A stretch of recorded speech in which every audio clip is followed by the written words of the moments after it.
Welcome to First Things First. I'm Jen Wolf. That's the Hall of Famer Chris Carter. Talking about clothing and fitting. That is Nick Wright. You guys look good today. Feel good. Thank you. Before you tell America what's coming up on the show, you look lovely. Oh, thank you. See, congrats to you. You alluded to it right there. Like getting back to your playing weight. Oh, you've been got doing a the date juicing. in mind. He's been working out. The vegetable good for and you. See, fruit juicing. Training camp, man. Training camp's here, man. Something Teams in are your in camp. brain activated. Yeah, something. So there you go. Absolutely. My wife told me you need to do something about that. I saw a cartoon pictorial of myself, and if that's what I look like through the eyes of other Say people, it. I'm waiting for you to say it. I maybe should consider going to the gym once or twice a year. And so, but everyone looks good today. Good to see you guys. All right, it is a rainy, stormy, nasty day here in New York City, but we've got a lot to brighten you up this morning. We'll get to vindication for Kawhi Leonard, plus big deals for Kevin Love and Todd Gurley, but we are going to start off the program with a couple of elite quarterbacks. The NFL season kicks off in 43 days, but who's counting? Google is, that's how I knew. Training camps underway this week. A lot of attention will be paid to the two best quarterbacks in the league. Tom Brady turning 41 this year, coming off his Super Bowl loss. And Aaron Rodgers coming back after missing 9 games last season with that broken collarbone. Both of these guys tied for first place in starting quarterback rankings by NFL executives. So, I'll start the conversation off with you. What sets Brady and Rodgers apart from the rest of the quarterbacks in the NFL? Well, the number one thing is their overall accuracy with the football. They can put the ball in what we call NFL standards within the proximity of a wide receiver, away from the defender, and also typically giving the offensive player the advantage that they might be able to get yards after the catch. Both of them, they got guts. They make tough throws. Both of them are very, very good leaders. Both of them, as Coach Mangini has coined the phrase force multiplier, like when they walk into the room, they don't have to have the best wide receivers. They don't have to have Pro Bowl players. Just give them anyone, and they make those players better. Typically, guys having career years playing with them. The difference between them and the rest of the quarterbacks, the mistakes that they make or that they don't make. Aaron Rodgers is second to none. Well, you wouldn't think that someone with the arm talent that Aaron Rodgers would have the type of accuracy and be very careful with the football. So it's not just Aaron Rodgers' arm talent, which is second to none as far as NFL history, but his decision-making, where he puts the ball, and he doesn't turn the football over. You're going to always have a chance playing with Aaron because of he's so precise with the football and so careful. As opposed to the guy who did it before him, Brett Favre, who was so great. That's one of the big differences. And if you look at the difference between Peyton Manning and Tom Brady, it will be some of the passing yardage, but it will be those interceptions. To your point on the interceptions on Rodgers, it's been 8 years since he threw more than 8 interceptions in a season, which is laughable. Like when you think about how often he throws, the types of windows he fits the ball into, the fact that, like you mentioned, he hasn't been doing it with a bunch of all-pro receivers. And so, to me, I think you broke it down great, but both of these guys have one thing about them, and it's different, that they have, unlike almost anybody in NFL history. For Brady, it is that, and I hate to use this cliche term, but that it factor, whatever came with him after winning that first Super Bowl, has followed him every step of his career. He was not Tom Brady that year. I know people are like, oh, they didn't draft Tom Brady as Tom Brady. He wasn't even Tom Brady in 2001 yet. Mm-hmm. He had 1 touchdown pass the entire playoff run.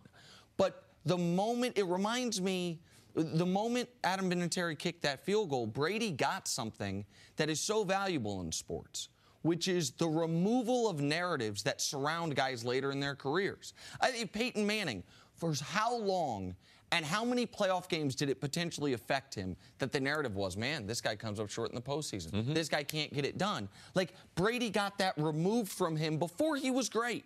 And so he didn't ever have to worry about the, is he a winner narrative? Can he come through in these spots? And the only other guy I can think of that had that it factor at that level is Joe Montana. But Joe Montana was doing it, obviously, with higher-level offensive talent throughout his career and didn't do it as long as Brady. And then for Rodgers, he can make every throw at every arm angle from every place on the football field, unlike anyone I've seen except for maybe Dan Marino. Like, as far as the ability to make every single throw to every spot on the field. And what Rodgers can do better than any super elite quarterback that I've ever seen is do it on the move. Like Steve Young, I guess, is a guy that comes to mind that could do it. And that's it. And that's about it. The guy that could be out on the run and throw a strike as if he had a perfectly clean pocket. I think Rodgers is the most talented guy to ever play the position. Brady's the most accomplished. And you're talking about arm talent. Yes. Okay. Absolutely. Because there's a difference. Correct. It's an important clarification. I think he has more arm talent than anyone to ever play the position. And Brady obviously has done it for a longer time at a higher winning level than anyone to ever play the position. When you look at you guys that are just so talented and so gifted at their position and at their sport, you have to say, well, is there something that they could get better at? And it's hard to find it with these two guys. Obviously, when you're looking at Tom Brady, it's his age. It's not a big factor. We questioned his age last year, and he seemed to, make everyone look kind of silly for doing that. But for Aaron Rodgers, I wonder what you guys think about his durability. He did miss 16 games or so over the last 5 seasons, I think. He's coming off the collarbone injury. If the question is, hey, can he still play as effectively if he stays in the pocket and doesn't expose himself? Is he still the same quarterback? Where do you stand on that? Well, Aaron Rodgers, his overall athleticism, his ability to be able to escape rushers, his ability to be able to generate first downs, he doesn't play football reckless. So anyone who got hit, like Aaron Rodgers got hit, they'd be hurt. All right? So Tom Brady, if he had run out the pocket and my man Anthony Barr lands on him from the Vikings, I mean, linebacker 6'5", 250, you're going to be hurt. So it's not as if guys are going to get injured in football, but all injuries don't lead to do you question his durability. Like, Aaron has played the game at such a high level. He's had a couple calf strains. He's had the collarbone. Those things, you can't do anything for broken bones. And there's nothing you can do to prevent it. And there's only been, listen, he missed 7 games in 2013, and he missed more than half of last season. Those are the only times in his career he has, since he's been the starter, he hasn't played 15 or 16 games. If I'm going to critique one thing about Aaron Rodgers, who, again, I said it off top, I think he has the most arm talent of any quarterback I've ever seen. It's shockingly few comeback wins. Like, for some reason, now maybe this ain't on him, maybe that's a team thing, but for a guy who has the jaw-dropping numbers, when you look at Aaron Rodgers, like the number of times he's done what Brady became known for, which was the ability to, in a tie game or a game your team's trailing, bring them back.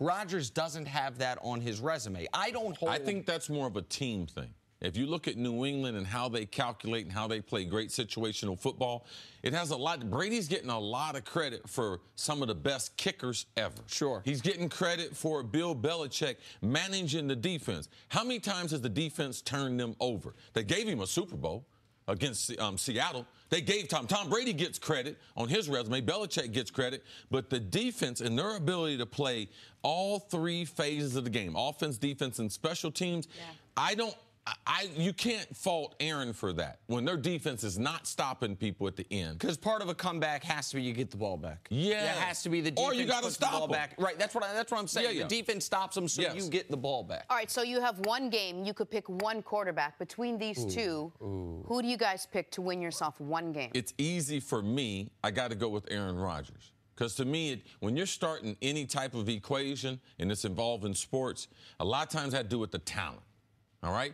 I'm going to take the best player on the field. And there's nothing that Tom Brady does better than Aaron Rodgers.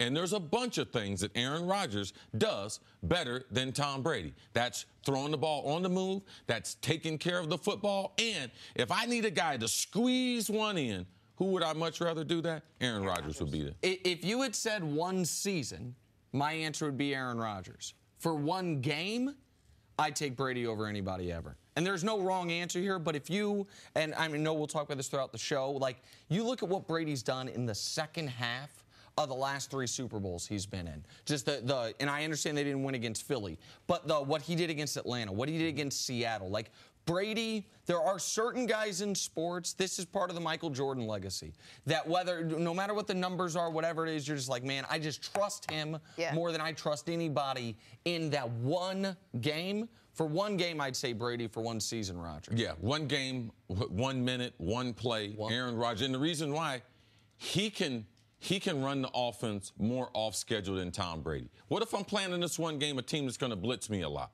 All right? Both of them are very good throwing the ball against the blitz, but Aaron Rodgers' overall athleticism, it breaks down the defense, gives the defense more problems. So any type of defense, you play zone defense, I want Aaron. You got a blitzing defense, you're going to get after the quarterback, I want Aaron. It's going to be a tight game, I'm going to take Aaron. And let me just follow up real quick. Is he potentially your answer if the question is not just Rodgers versus Brady, but Rodgers versus NFL history? Oh, no. You got no. Okay. Don't get carried away. Okay, all right. If you give me one guy to win a game, I'm going with Cool Joe Montana. Okay. All right. All right? Okay. Yeah. All right. Just wanted to see. He wasn't on the board. He wasn't on the board. We're going to have it again. Eric Mangini is going to join us, and we'll discuss this further. Coming up, how does Todd Gurley's new contract reset the market for other running backs now? That's next. This is First Things First. Hey, it was a good day to be Todd Gurley yesterday. The running back who won Offensive Player of the Year last year and finished second behind Tom Brady for MVP, scored himself a cool 4-year, $60 million contract extension with $45 million guaranteed. That from the Rams. The largest deal ever for a running back. No doubt, guys like Le'Veon Bell and David Johnson, Ezekiel Elliott, all these guys are going to be paying close attention to this deal now. Nick, what was your reaction to Gurley resetting the running back market? Good. He deserves this money. He is a guy that, and there are a handful of guys like this. I think Zeke is one. I think L. Bell has been one. I think David Johnson in Arizona, we forget about him because he dislocated his wrist last year, has been one. That are not your old school two-down running backs that are bruisers, that are likely to have the shortest of the short careers. They are valuable in the receiving game. They can be on the field all 3 downs, and they are difference makers. And too many guys, I felt, were not being paid commensurate with production. They were being paid commensurate with their position. And Todd Gurley obviously supersedes that. Like, Todd Gurley is a difference maker. And so I think he deserves to get paid. I think if Zeke, assuming he can stay clean off the field and keep up his level of production, he will as well. And I think L. Bell wanted a long-term deal, but he's going to have made $26 million over the last 2 years. He's already getting paid and will continue that trend. I understand why there's not a long list of these guys, and it's not going to be every running back. But for the special running backs, the guys that are dual-threat running backs, and Gurley's the best of them, I believe, they absolutely deserve this type of money. Yeah. How much is Todd Gurley's salary this year, Nick? This year, it's just under $3 million. Okay. So call it 2.5. All right. And then in his option year, the 5th-year option? 9.5. 9.5. Yep. Okay. All right. So the reason why I love the deal, Jenna, is because he got $57 million guaranteed. And as a running back, I got $57 million guaranteed. The game of life is over with. If he gets hit by a bus, his family and everything, it's over with. And very few times in your professional career, because it's about, man, when am I going to ever have the security? He got it yesterday. And he got it with, you knew they were going to pay him because they had already given Brandon Cook an extension, gave him $16 million. Todd Gurley sitting there as a running back said, I'm feeling pretty good about this. If Cooks is getting $16 million, it also speaks to what they're going to do with the defensive lineman as far as Aaron Donald. Like, they've got him stacked up. They're trying to stretch out the money. They're trying to be competitive over the next 3 to 5 years. Oh, that's the same time they have that rookie contract on their quarterback. Right. So I like what the Rams are doing. I love the contract for Todd Gurley because, man, $57 million guaranteed as a running back.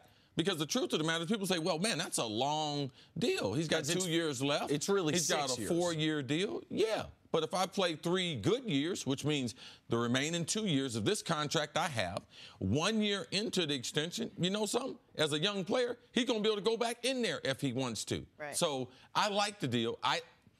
I don't believe running backs are going to get what we've seen the other skilled guys. We're going to have a few guys that are going to get paid. But to think that this is going to reset the market for pro football, no, it's not. Because there's only a few people that can have the conversation, that being David Johnson, that being Zeke, and that being L. Bell. L. Bell, he's already halfway through this part.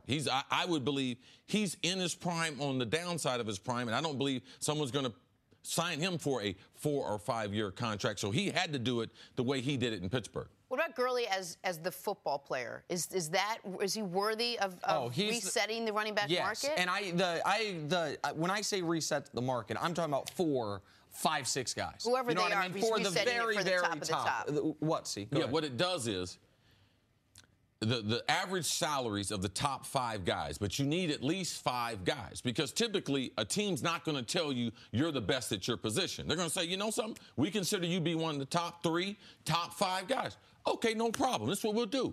Give me the average of the top 5 guys. Right. So he's only going to reset it for the elite players. Absolutely. They are not resetting it for the position. Not at all. Not for the position. Because teams aren't changing. We don't have 28 teams that say I got 1 running back. And because most running backs in this league are not 3-down backs, are not incredible threats in the receiving game, and he was the Offensive Player of the Year last year. He was a guy who led the NFL in yards from scrimmage and led the NFL in touchdowns. He is a special player, so that's to answer your question. He's the best all-around running back in the league, in my eyes. Now, if people want to say, I think it's Zeke, I think it's L. Bell, like we are parsing, but I think you can make the strongest argument for him. And so if he wasn't going to get paid, then you start to wonder who the hell is. Like, if Todd Gurley can't get it coming off the year he had, then who can? Now, Todd Gurley getting it does not mean that Kareem Hunt's going to get it, right? It doesn't mean that Alvin Kamara all of a sudden can say, oh, this is going to be even though those are good players, you've got to get to the very top of it. But the top of it was LaShawn McCoy's $8 million. And LaShawn McCoy's a very good player, by the way. He's a 3-down back as well. He's just in the later part of his career. And so Gurley, I think, at least shows that it's attainable for guys that are, I know they are running backs, but they are, just like some tight ends kind of change the way that position's been played, they are changing, for a few guys, the way teams use the running back position. And do we agree those few guys are guys like David Johnson, maybe Le'Veon Bell, Ezekiel Elliott? Who else? I mean, would those be the 4 guys you would put in there? Yeah, those are the only guys. You need more guys to really be able to change the market, but those are the top guys. Those are the guys that we have seen that modern-day football is not going to affect their career because of their ability to be able to catch the ball out of the backfield and because of their overall size. All of them are nice size running. All these running backs besides Shady are above 6 foot, which is not typical for a running back. So you can also use them in blitz pickup. That's how they become 3-down players. The other aspect when we talk about paying running backs, it's not only, though, about whether the 3-down backs, how effective they are. If everyone in the NFL, if everyone in sports, but stay the NFL, was just on 1-year deals, if everyone was on a year-to-year deal, then you would see guys at the running back position make some guys secondary receiver type money. It's the length of the career that is also a big part of, because everyone's signing multi-year deals and it's the shortest career lifespan, right? Yeah, that's one part of it. The other part is other teams see teams have running backs by committee. And they see them winning football. So why should I pay a guy $15 million and I watch New England, $15 million? Tom Brady's making $4. They can do their whole backfield in $15 million. Right. You know, so the success that NFL teams, that prototype is out there. And tell me the big-time running backs that's coming from college football into pro football that are Todd Gurley, Ezekiel Elliott, L. Bell. They're not there. So the market and the money won't be there. Right. All right, let's take a break. Coming up, did Kawhi Leonard finally get some vindication for what happened in San Antonio last season? That's next on First Things First. Stories to start your morning, brought to you by the unexpected energy of ExxonMobil. DeMar DeRozan spoke out for the first time about his recent trade to San Antonio. Spoiler alert, he's not happy. He said he's still in shock and that he, quote, gave everything I had to the team. It's BS to me. Nick, can you understand DeRozan's frustration? I do, and I empathize in this regard. DeMar DeRozan is coming to the realization, because a lot of his commentary has been about how hard he tried, how he gave it his all. And I can't imagine for a professional athlete the realization, wait, hold on, I did everything I could. I gave my all, and it wasn't good enough. My best was not good enough for the team to think it's good enough to be a title contender.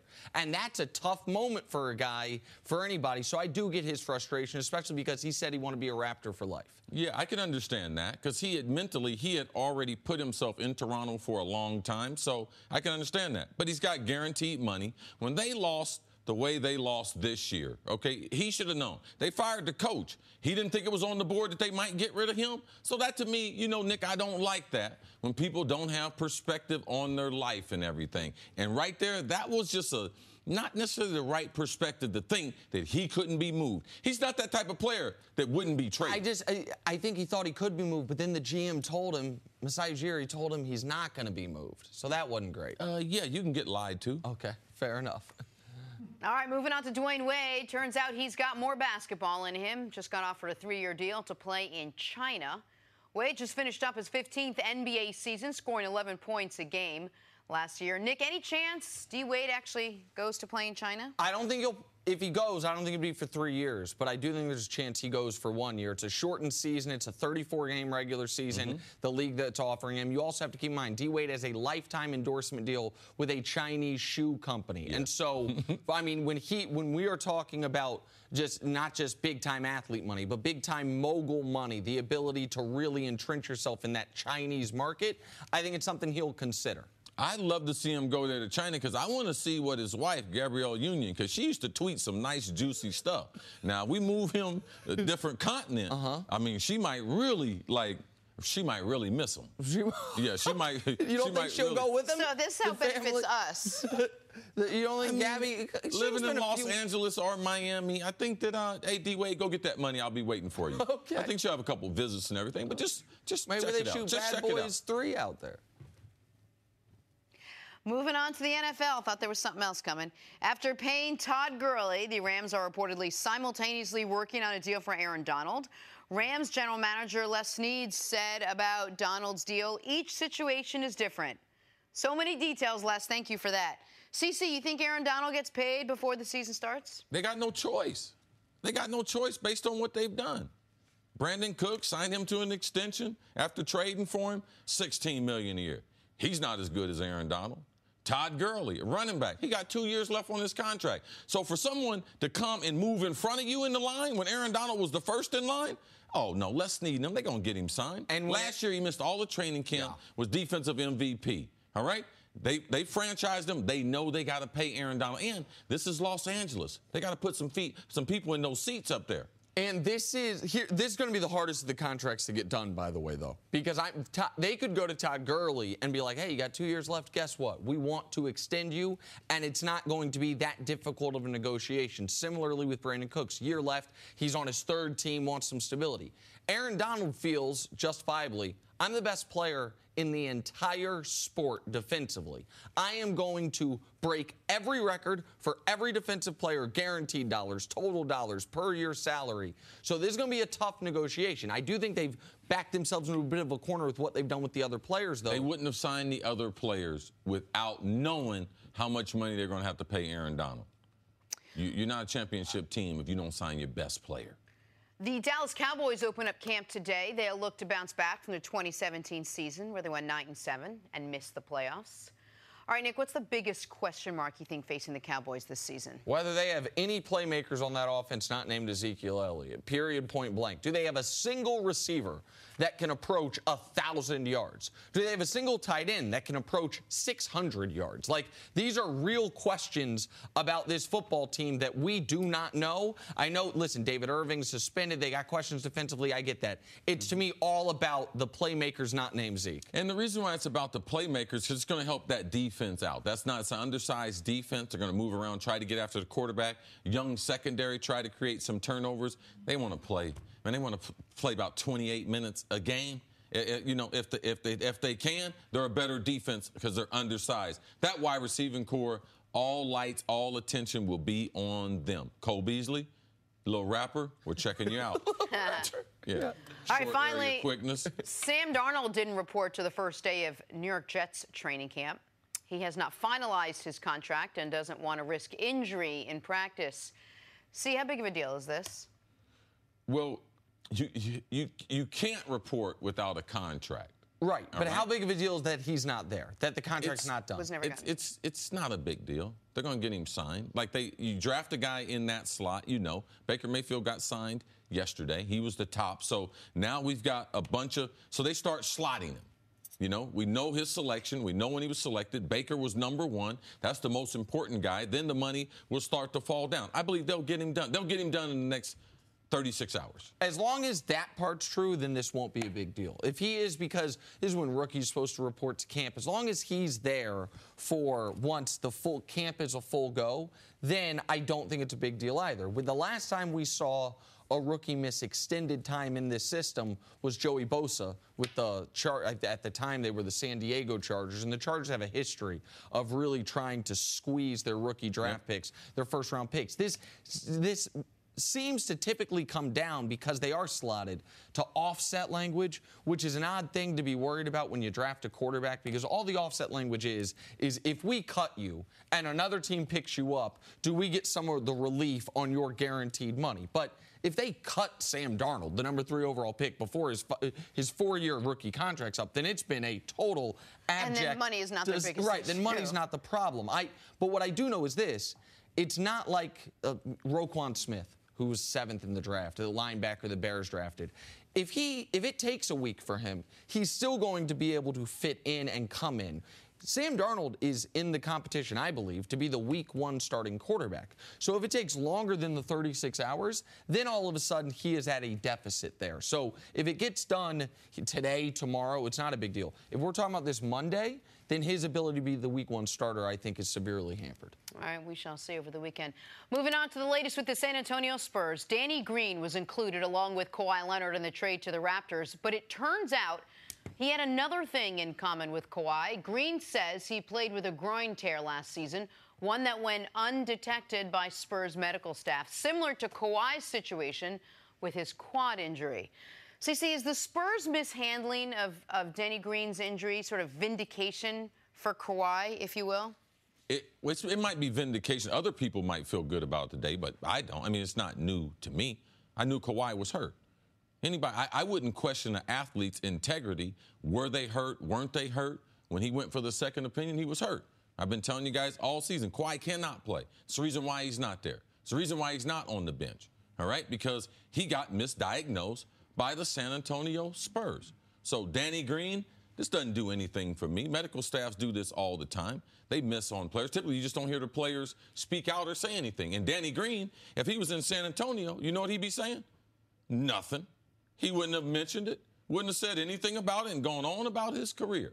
So he mentioned it because he was trying to help Kawhi out, so people might understand this also happened to me at a different degree. So, no, it doesn't. I was on the story. I knew Kawhi. I knew that he wouldn't be out there unless he was injured. And that was Kawhi's situation. So, no, I don't feel like Kawhi is justified today. Well, for you, because you were so close to it, I understand that. But you also know that there are people, fans, viewers, whomever, that maybe saw what you were saying and says, man, I believe the Spurs. Like, I know Chris Carter's saying this stuff, and you weren't the only one. I know Chris Carter and some other people saying this stuff. I don't believe them. I think Kawhi is milking this thing. This, to me, is absolute public vindication for Kawhi Leonard, because it's the same medical staff. Because it is the same people that Kawhi is saying they misdiagnosed me. Danny Green, with no bitterness, by the way. Danny Green, it was like at the 35-minute mark of a podcast, he mentioned it almost offhandedly, and then said, but I love the Spurs. I love the doctors. I know they were doing their best. Like, he is still a Spur for life to a degree, even though he got traded. But this is a big deal what happened to him. Danny Green could have been a free agent this offseason.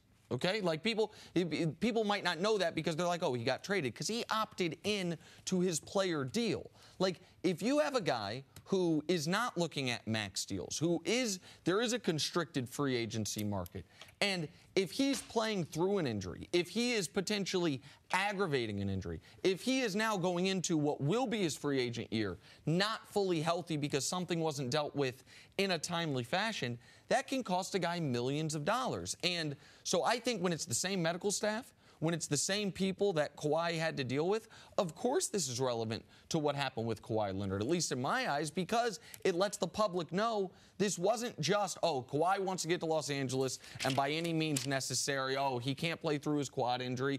He said he was misdiagnosed by people that we now know misdiagnosed Danny Green. Well, it's a very difference in how the two athletes handled the situation, if that's the case. But Danny Green never went and got the second opinion. So then that's my question to you. Do you think athletes have a right to always should go get a second opinion every time they're diagnosed by a team? In the prime of my career, there's a gentleman named Harlan Selznick. He was one of the doctors for the Dream Team. He's also one of the doctors for the Miami Heat. Every X-ray I ever taken, at some point in my career, I sent it to Dr. Selznick to review and to give me his opinion on what he thought was the best way to move forward.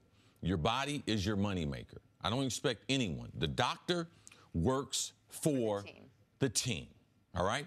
I work for myself. I'm an independent contractor, all right? So I have to do what's best to keep my body so that I can make money. Because as soon as my body fails me, I'm not going to be able to make money. So Nick and the rest of the general public that thought, oh, wow, man, we got another guy here. Wow, that justifies Kawhi.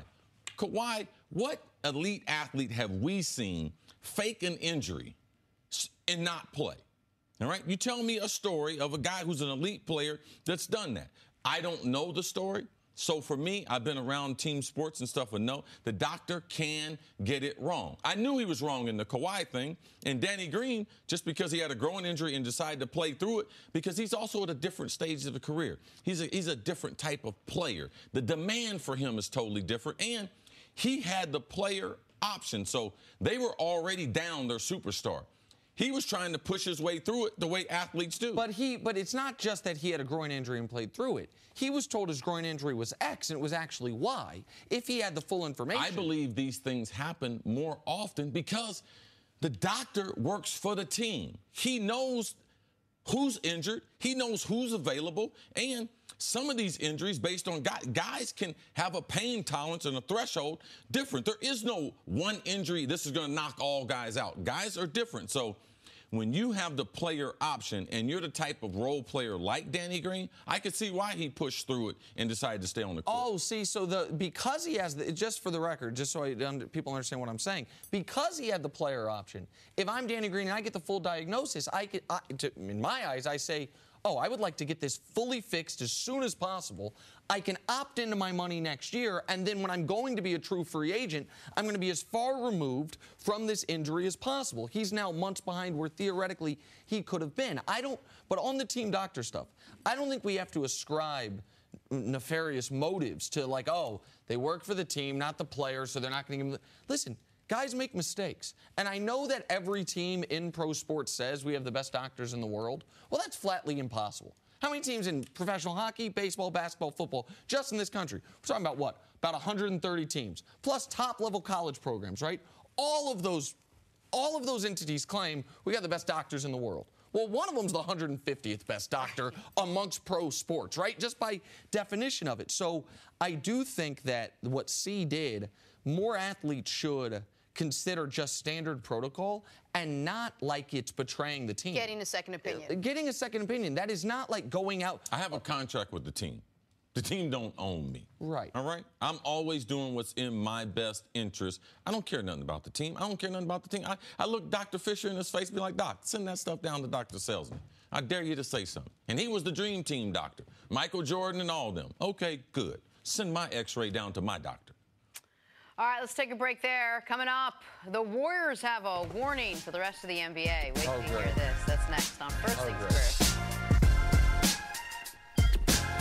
Welcome back to First Things First. Former NBA coach and the current associate commissioner of the Big East, Stu Jackson. What's up, sir? Good to see you. Good to see you, Welcome, too. man. Welcome. Thanks for having me back. Of course. You were so great the first time we had to. It was great. Had to do it again. All right, memo to the world from the owner of the Golden State Warriors, Joe Lacob. We're still hungry. And no, it is not a knock on the culinary offerings in Oakland. After winning 3 of the last 4 NBA titles, Golden State added former All-Star center Boogie Cousins. Lacob doesn't want his team resting on their laurels anytime soon. He said, quote, that's what people should be worried about. All right, Stu, I ask you, is the Warriors' dominance good for the NBA? Listen, I mean, this is not the first time you've had an NBA team that has been dominant over this 4-year period. This is not anything new. You know, the Chicago Bulls have done it recently. The San Antonio Spurs have done it.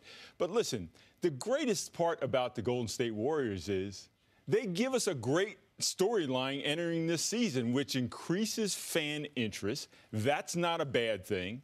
You're coming off an NBA that last year increased revenue by 25% over the year before. TV ratings are through the roof. How can anyone make the argument that the Golden State Warriors are bad for the NBA? It's just not true in my mind. Right. So over the last 30 years, man, like you have seen this, I've seen it, where the NBA, as far as its popularity and where it stood in the public eye, you know, sometime it was 3, sometime it was 2. There have been some times it's been number 1. But right now, you'd have to be very pleased with the way the game has grown and how popular the game is. Because I don't see it, fan participation, the interactive, even though we might not like Golden State. Well, why are we watching it? Yeah, we're watching for the same reasons you watch the Yankees or the New England Patriots. I mean, they are the best of the best of the gold standards. But you hit it on the head. Listen, over the last 30 years, I mean, the game has continually grown from a league that at one point was considered too black and drug infested. And now we're in a situation today whereby the all-time interest among casual fans is at an all-time high. And I think with the Golden State Warriors, that day when Kevin Durant decided to make that move to the Golden State Warriors, it was on after that. Because at that point, you had a basketball team that had already built itself through the draft with Klay Thompson, Curry, Draymond Green, and added arguably the second-best player in the NBA to that team. And then you've got this super team. But it's great, I think, for the league. Okay, I cannot dispute the league's popularity. And what you're saying about how far the league has come in 30 short years is important. The NBA Finals were on tape delay the year I was born. Like, the way the league has grown, there is no denying that, okay? I absolutely understand that. But the moment that you're mentioning as saying it's now on, they're a super team, they were already a super team.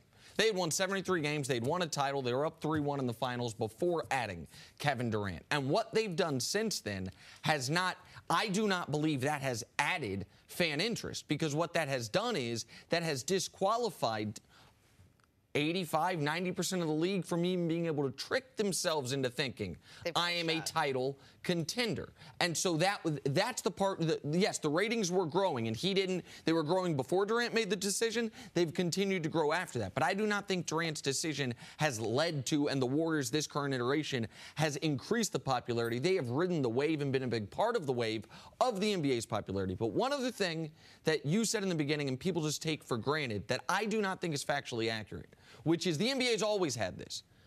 Not to this length of time, to this degree. Yeah, the Bulls, they won 6 titles in 8 years, but they won 3 and then Jordan went away. And then they won 3 and then Jordan went away again. We had the Celtics and Lakers in the 80s, but because you had both of them, it was almost like you were volleying it back and forth. It has not been since Russell's Celtics, that run in the 50s and 60s, that we have seen a team potentially over a 5-year stretch dominate the league the way the Warriors are. And at some point, to me, it gets to the level of, do you go to a movie for the acting? Sure. But I'd prefer it not be spoiled before I walk into the theater. At some point, the suspense about the ending, to me, is important for the fans, and that is what I think this iteration of the team... But it hadn't affected fans the way it's affecting... Well, we don't know. The ratings have grown. We don't know what they would be. The counterfactual is, what would the ratings have been if Durant stayed in OKC? Would they have grown even more? Would they have gone down? We don't know. So we can't say for sure it has not affected fans. It obviously has not damaged the NBA's trajectory. That part I'll give you. Well, then the question I ask you is this going to become the standard now, where there are going to become more super teams, or do you think this is just an outlier situation where it just happened that all these stars ended up on this one team? Because whatever happened in the 50s and 60s with the Celtics, that went away. Then there were the Celtics and the Lakers, and then that sort of went away. Then there was the Chicago Bulls. That sort of died down. But do you think now what we're seeing is this is what it's going to be in the NBA? Because if it isn't, then we're just going to go right back to having more parity. Well, listen, you have to go back to the fact, and again with Durant, there was an aberration in the salary cap where you had a spike and it allowed him to join the team at that point, all right? So that's where it started. To me, what has changed among players a little bit is that now, because you have this great basketball team, they're like a magnet.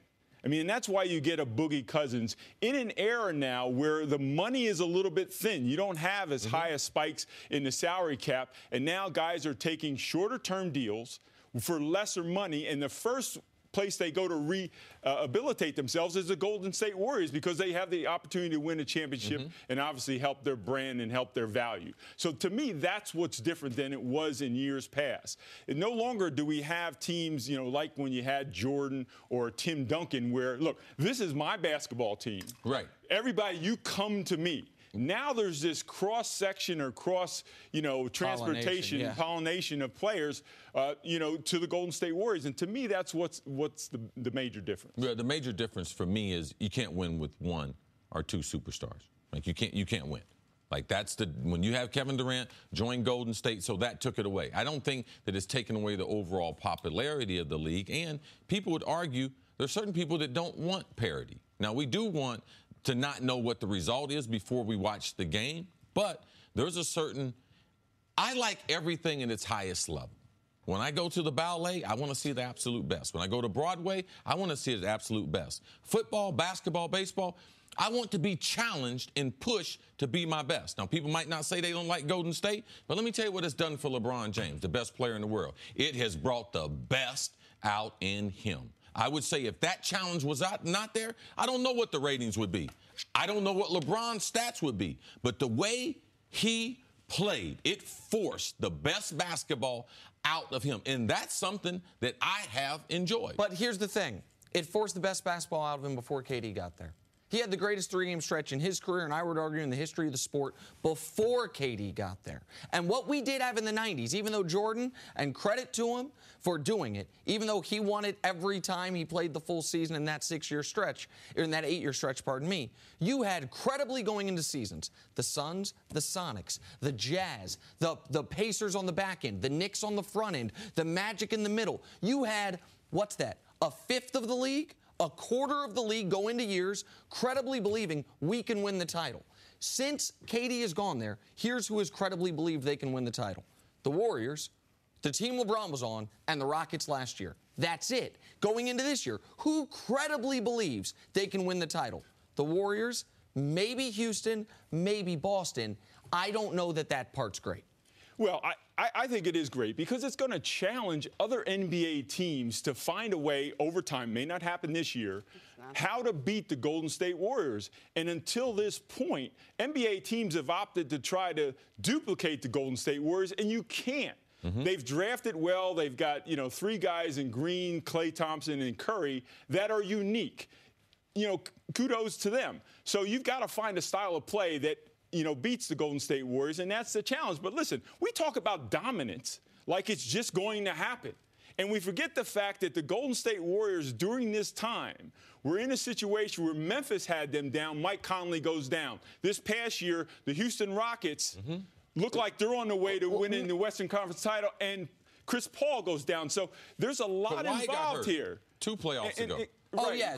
Listen, yeah, so they've it's had not just amazing going to happen. Luck too. It's Absolutely. not just going to happen. And I think the challenge for the Warriors is mentally, can they sustain it? We saw a little fleck in their armor last year in terms of just what it takes to get through an 82, 100-game season. And I think this year it's going to be the same struggle. When you replace Kevon Looney with DeMarcus Cousins, too. Yeah, just like that much. A little bit.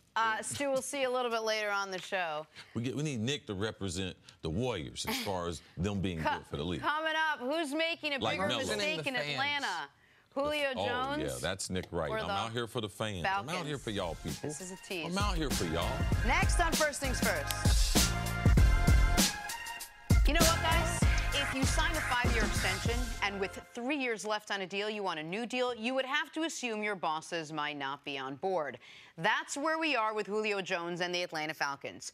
Julio says he won't show up to training camp without a new deal. When he signed his original deal, it was one of the highest receiver deals in the league. He's now paid the 9th most of all receivers. However, Falcons owner Arthur Blank said, quote, he's going to be a Falcon for life. What a quandary we're in. CeCe, how critical is Julio to the Falcons' success? They are not a Super Bowl contender without him. Without him. I mean, if you look at all the top flight receivers, remove them. So you can use Julio, you can use Antonio, you can use Nuke, my man DeAndre Hopkins there in Houston. All these guys, if you take them off the team changes. You know, so it's not like a running back. Running back get hurt, man, we can put 3 or 4 guys back there. We can go 2 tight ends. We can move 4 or 5 wide receivers out.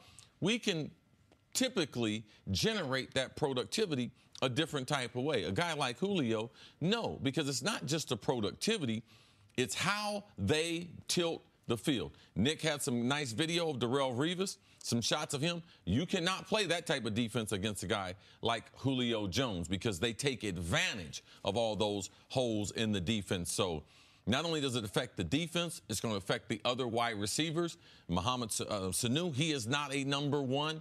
So when you miss Julio, you miss a huge chunk of that offense, and it will affect their quarterback. Matty Ice is not as good a quarterback as he is when Julio Jones on the field. They have great rapport, great chemistry, and we have seen great results. And Matt Ryan, aside from his 1 MVP season, and I'm not discounting that, he went out and did that, but we saw Cam Newton had the 1 MVP season that was an outlier year for his career. Matt Ryan's been a good but not great quarterback every year of his career except for the MVP year. And last year he reverted right back to what he was before, which was good. A fringe Pro Bowl level quarterback, but not a great quarterback. And he's been doing it with the most physically gifted wide receiver in football and arguably the best wide receiver in football. You want Antonio Brown or Odell over him, fine. But, like, Julio is at the near, if not at the top of the list. Yes, Antonio's the best receiver. The reason why, because he has variance of what he can do. You can't guard him in the slot. He can play out wide. You can run him on a reverse. And he scores more touchdowns.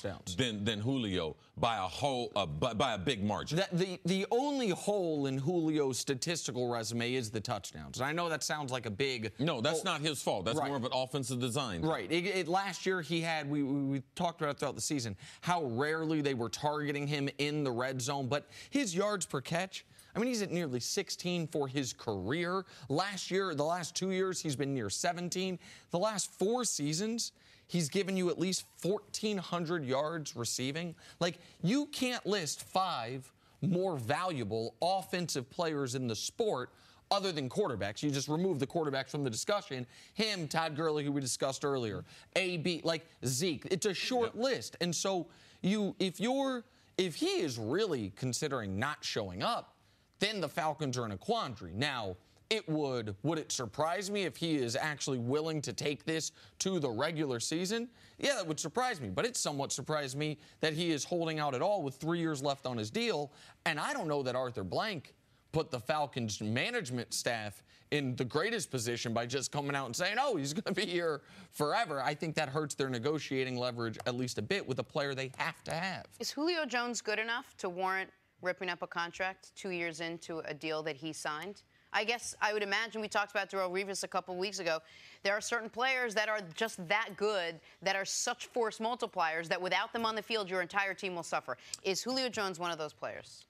He's a special player. He didn't sign a good contract for himself long term, all right? It was a little bit too long, and he couldn't predict what the market was going to be. So now he's in the back end of that movement. That's why he's got 8 guys ahead of him as far as making money. But he's the type of player, because it's just not how good is he.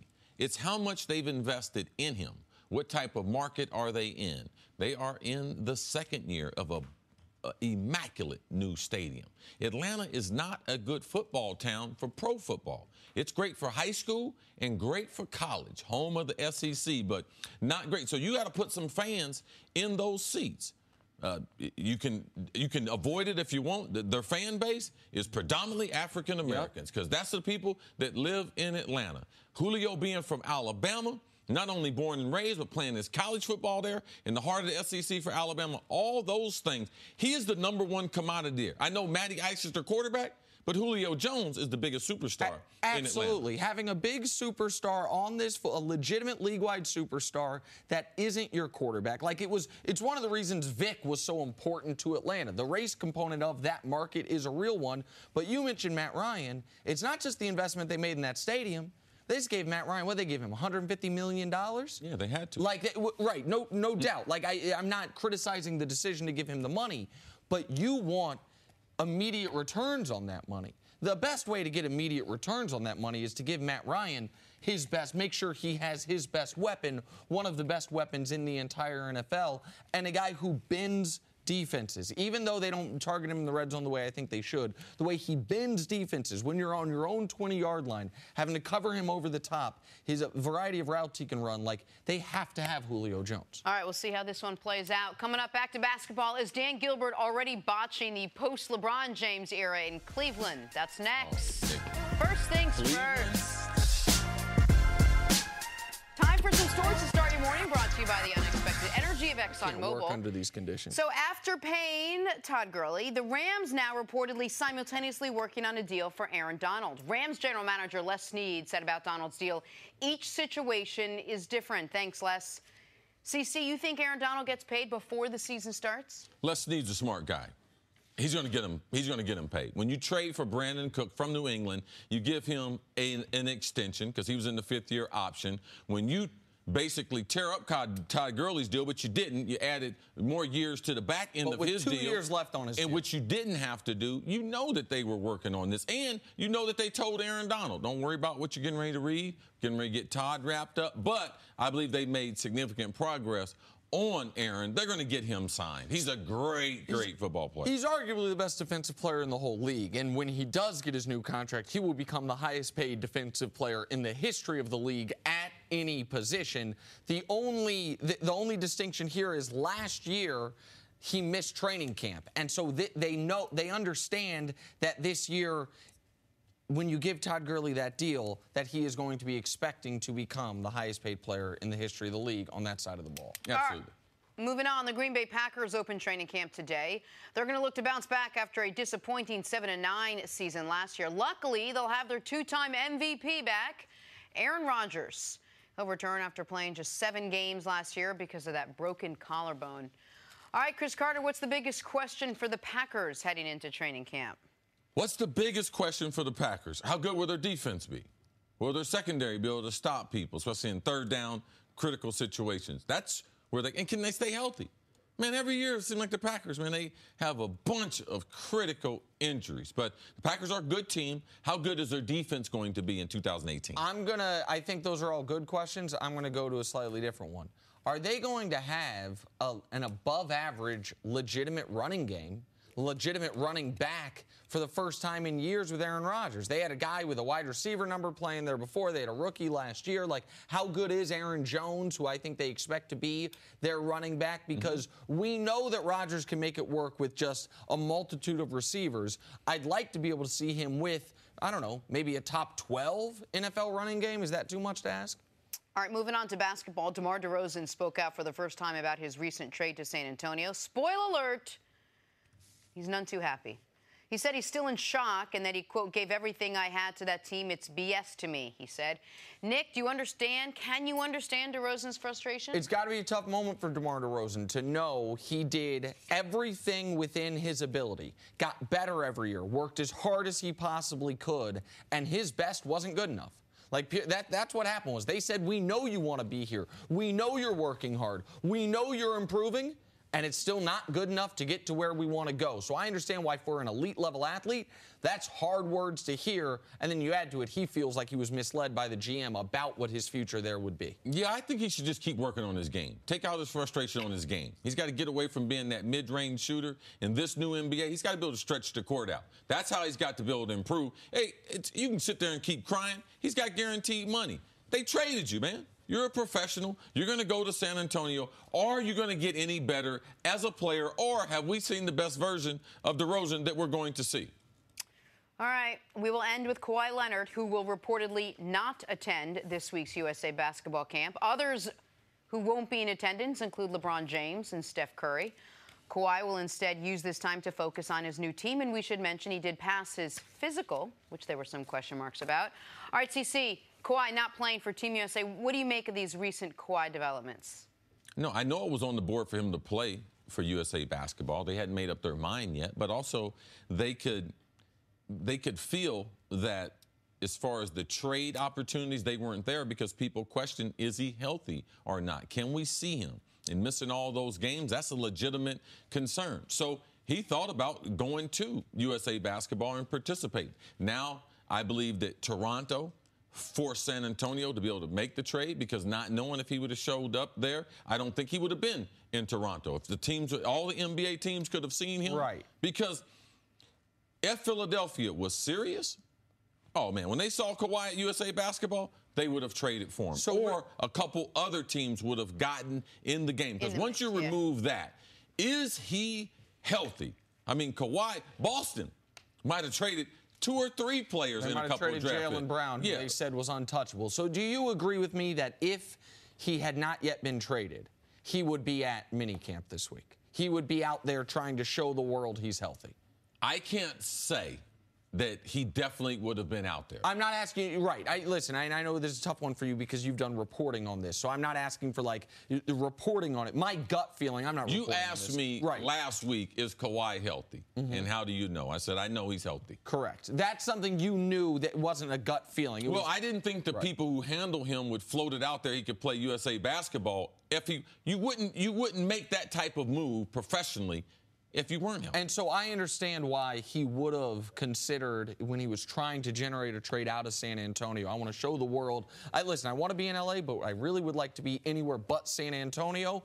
I will generate as much interest by showing up to minicamp. Now that the trade has happened, also we have to remember there's real life aspects to being traded.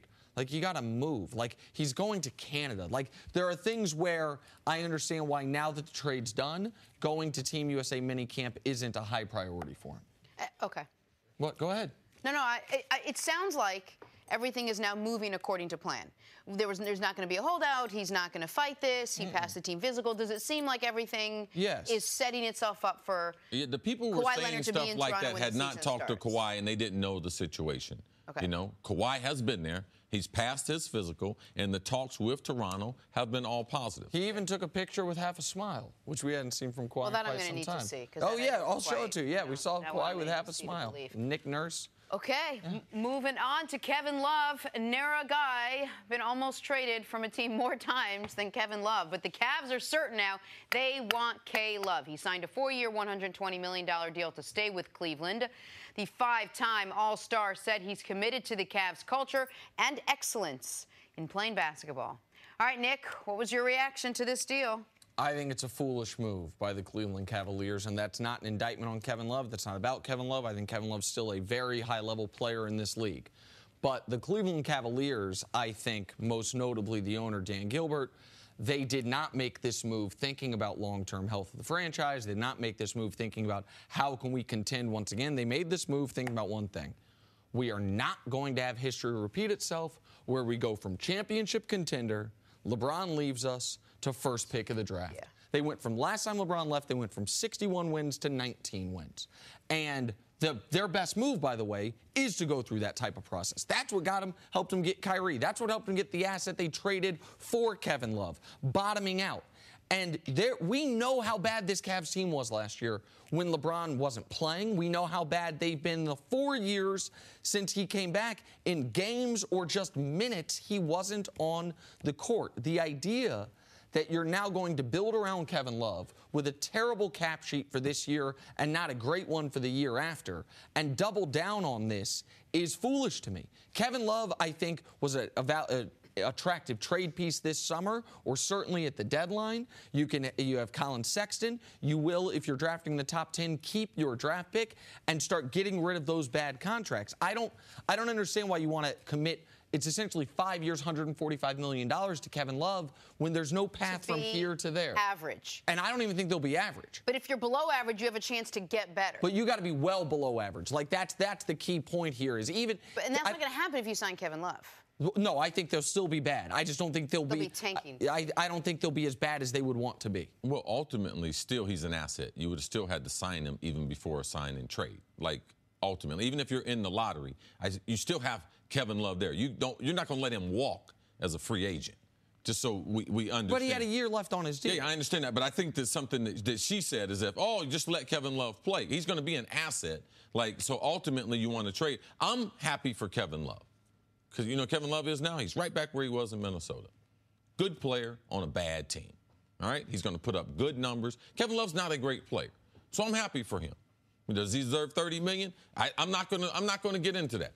I mean, if you look at some of the other players, the type of money they're making, has he earned it based on his scoring and everything? Yeah, he's earned it. But they're not going to be a good basketball team. And we're not going to be covering the Cleveland Cavaliers. We're not going to be talking about Dan Gilbert. So it's going to be one of the few times. So just like you saw that construction site behind them, building that stadium, the renovation that they're doing, they couldn't even, like, rent out another room and everything. Like, this is not a well-run franchise. No. And listen, a lot of the commentary, I think, surrounding Kevin Love when this news broke yesterday came from a place, a lot of the people that cover this league like Kevin Love, and they're happy for Kevin Love, so they're trying to explain this move in nicer terms than I think I am, which is they've said, okay, they signed him to this because now he's more tradable. I do not agree with that. Right. I do not agree that Kevin Love, with a 4-year, $120 million extension that has not kicked in, all of a sudden is a super attractive trade piece. Like, and I don't know that I fully agree with you. I think that if you don't move him at the deadline, having him walk and you get nothing in return would have been on the table. Like, the other thing that people have to understand about the Cavs, they lose their first-round pick if it's not in the top 10 over these next 2 years. If it is in the top 10, they never give a first-round pick to Atlanta. They need to go full blow-it-up rebuild. Moving Kevin Love during the season was one part of that. Not re-signing JR or Tristan, those guys, of course, was another part of that. Building around Colin Sexton, what should be an upcoming top 5 pick, this is not part of it. But they do have a renovated arena. They are trying to sell seats. And Dan Gilbert does not want LeBron James to have, once again, the last laugh. And so Kevin Love's a beneficiary of it. Being from Ohio, in my lifetime, there's 3 times I've been fans of the Cavs. One time when they got the heart ripped out with Michael Jordan and Craig Elo, because my man Ron Harper played for the Cavs. 2 times LeBron's played there. Now LeBron's gone. I'm gone. All right? That's how much I care. NBA free agent, fan free agent? Bye-bye. And Tiger hadn't played the Open since missing the cut at St. Andrews back in 2015, but there he was this weekend in just his 9th major in 4 years, doing what most hoped, but few believed he could do, contend. And Tiger got close, even leading at one point on Sunday, but couldn't quite hold the lead, finishing 3 strokes back of the eventual winner, Francesco Molinari. Tied for 6th, he finished the tournament 5 strokes under par. Despite coming up short, Tiger had a glass-half-full outlook on his weekend. I need to try and keep it in perspective, because at the beginning of the year, you would have said you were playing the Open Championship. I would have said, I'd be very lucky to do that. I talked to Serena and I are good friends, and I'm sure she'll probably call me and talk to me about it, because you got to put things in perspective. She just had a baby and lost Wimbledon finals. I used to just keep it in perspective. And the same thing with me. I know that it's going to sting for a little bit here. But given where I was to where I'm at now, blessed. First of all, Tiger Woods may be the only person on the planet who could just say, I spoke to Serena over the weekend, and we should just all assume it's Serena Williams. Probably has her on speed dial. See, what did you make of Tiger's near comeback at the Open Championship? Jenna, Tiger's one of my favorite athletes. He's one of my favorite athletes to cover. But I do a Jenna Wolf when I listen to Tiger, because Jenna was pointed out in Tiger's comeback just how different all the interviews and the type of content. I've been there when Tiger has won a handful of majors. I'm talking about being at the golf course. I've been at the Masters with him, other golf tournaments around the country.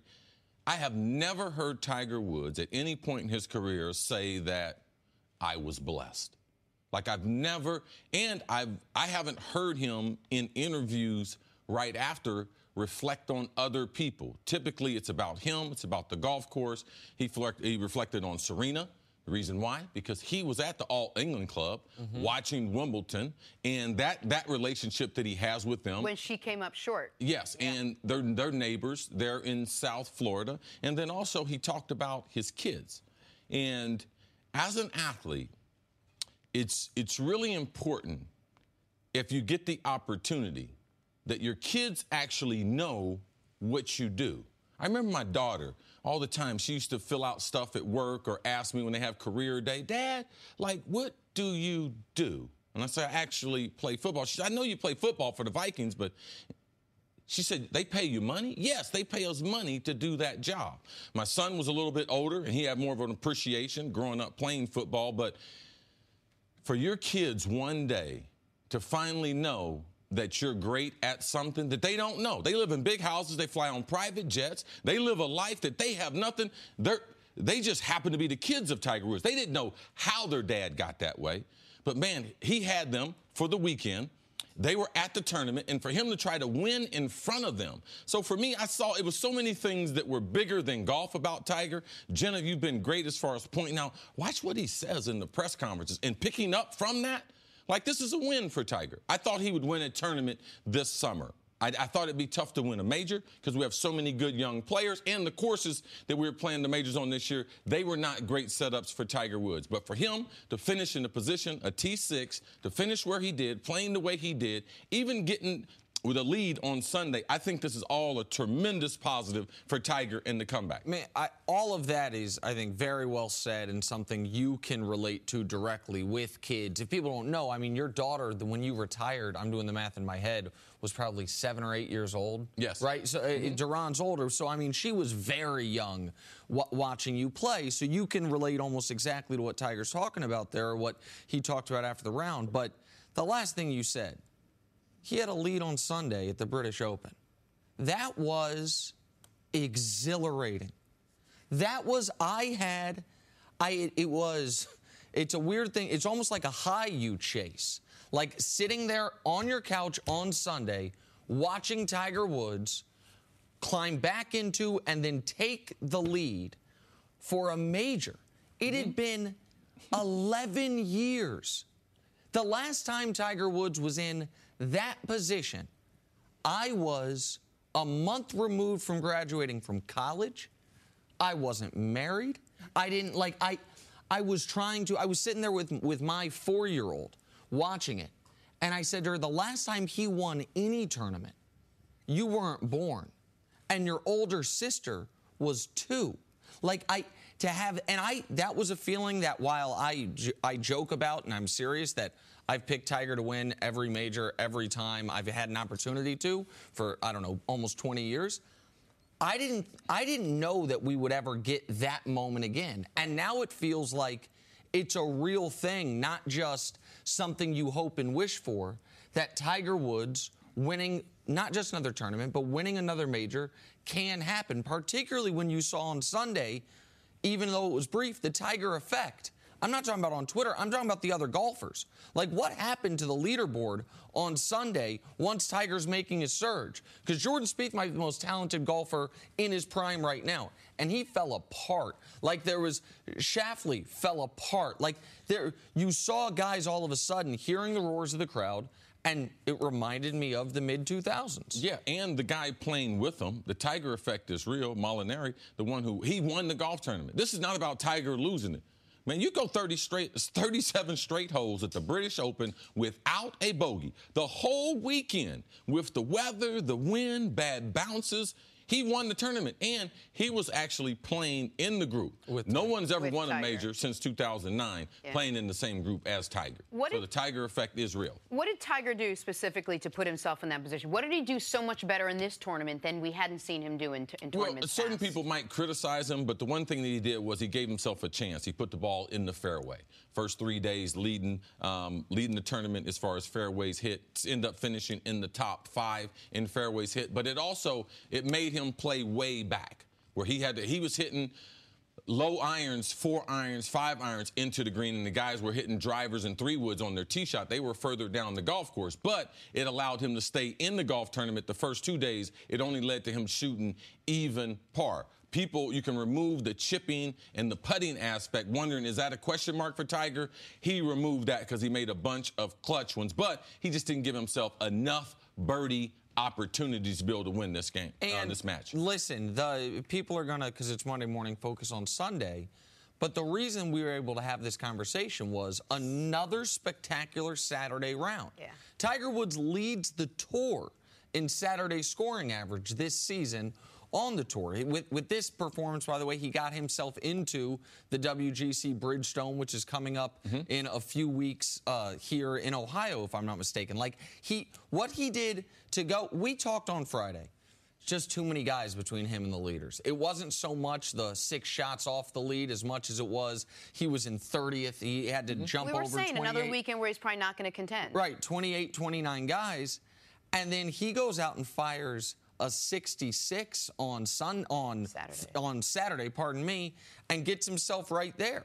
Gets himself to where it's like, okay, he has a real shot, and then he followed it up Sunday morning with brilliant play.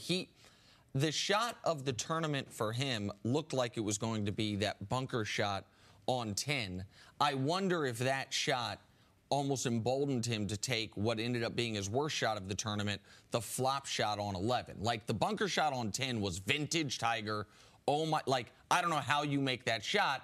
And then on the very next hole, he went for almost just as audacious a shot, and that ended up leading to the double bogey, which is what he couldn't overcome. Yeah, he had a couple different options on the flop shot. He could have played very, very conservative, hit it to the left part of the green, played for a 2-putt or a spectacular 1-putt to try to save his par, but it removed double bogey. When you get into big tournaments like this, I always try to tell you, bogeys tell one story, but the big numbers, double and triple bogey and 3-putts, those are the things that typically eliminate people. To me, it zapped the momentum out of the round that Tiger had. At that point in the golf tournament, man, a bogey would have been so much better at that point. But he took the chance, tried to hit the flop shot like Tiger Woods before. This time, he didn't pull it off, which led to a double bogey. And I believe that just took all the energy and stuff, led to a bogey after that.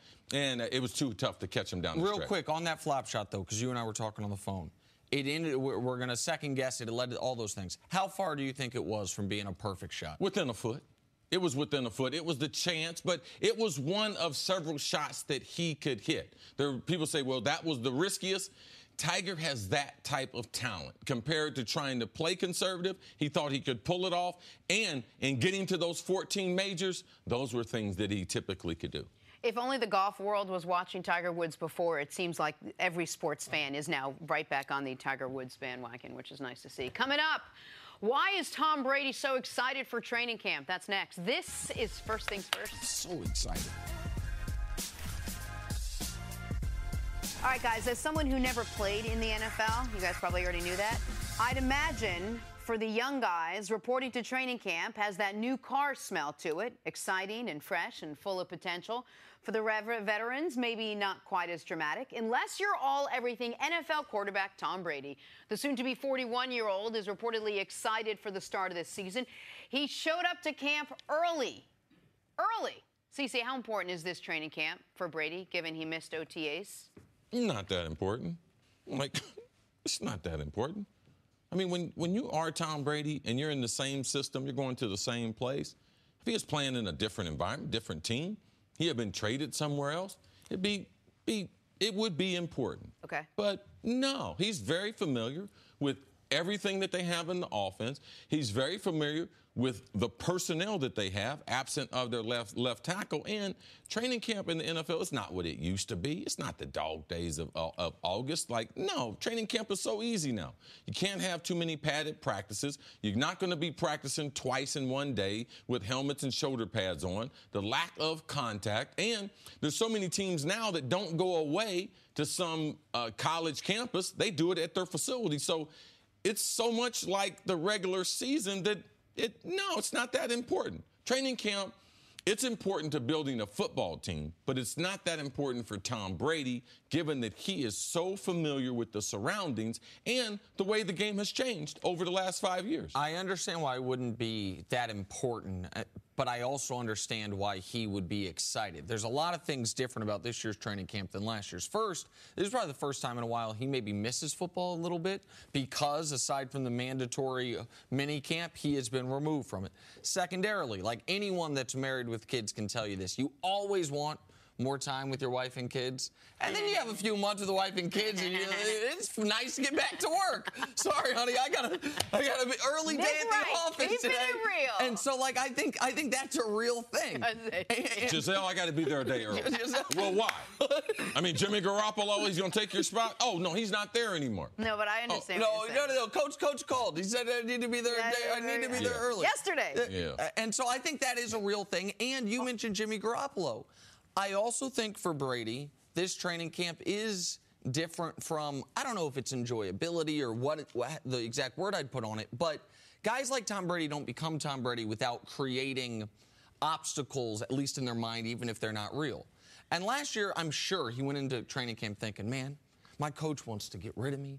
Everybody wants this new guy, even though I just won the Super Bowl. They still so they were all talking about a 40-year-old quarterback. I'm 40, and so all that, and now he goes into. I feel like he was talking about Nick Wright. But, well, okay. He was talking about Nick Wright. I wasn't. That's what. No. Nick Wright. He was playing it back. Yes. This guy's washed up. This is the time he hits the wall. Oh, yeah, absolutely. If he's listening to clips, Nick Wright's on those clips. I am on them. I'm not the only one on them. In fairness, I watched that Time vs. Time episode as well. I was not the only voice there saying 40-year-old quarterback, that at some point you hit the wall. So for all those reasons, I would get why this training camp feels different, at least a little different, a little fresher. Now, what he has working for him is something that didn't happen this offseason. Josh McDaniels didn't take that job. He doesn't have to learn another new offensive coordinator. He doesn't have to have a new voice in his head, a literal voice in his earpiece during the game. He has the continuity from the coaching staff perspective on the offensive side of the ball. And one other thing, too, is the last time he got out and played football competitively was a tough loss. And you want to sort of get out, and the next game is going to be, the next game is going to be your the first time you can actually have a clean slate. But then my question to you, CC, would be, if he knows the offense and he knows the personnel and he knows what to expect, why is he so excited to get out there? Tell me, as a veteran player, what is it that makes a guy like Tom Brady want to be there early? Well, for one, Tom's really good at this. Everyone's excited to do something they really do well. Like, I guarantee if they were running 40-yard dashes, he wouldn't be excited about that. And once you get to training camp, you're one day closer to the regular season. So, yes, there's excitement about training camp. But let's look at the last 4 or 5 years in Tom Brady's life.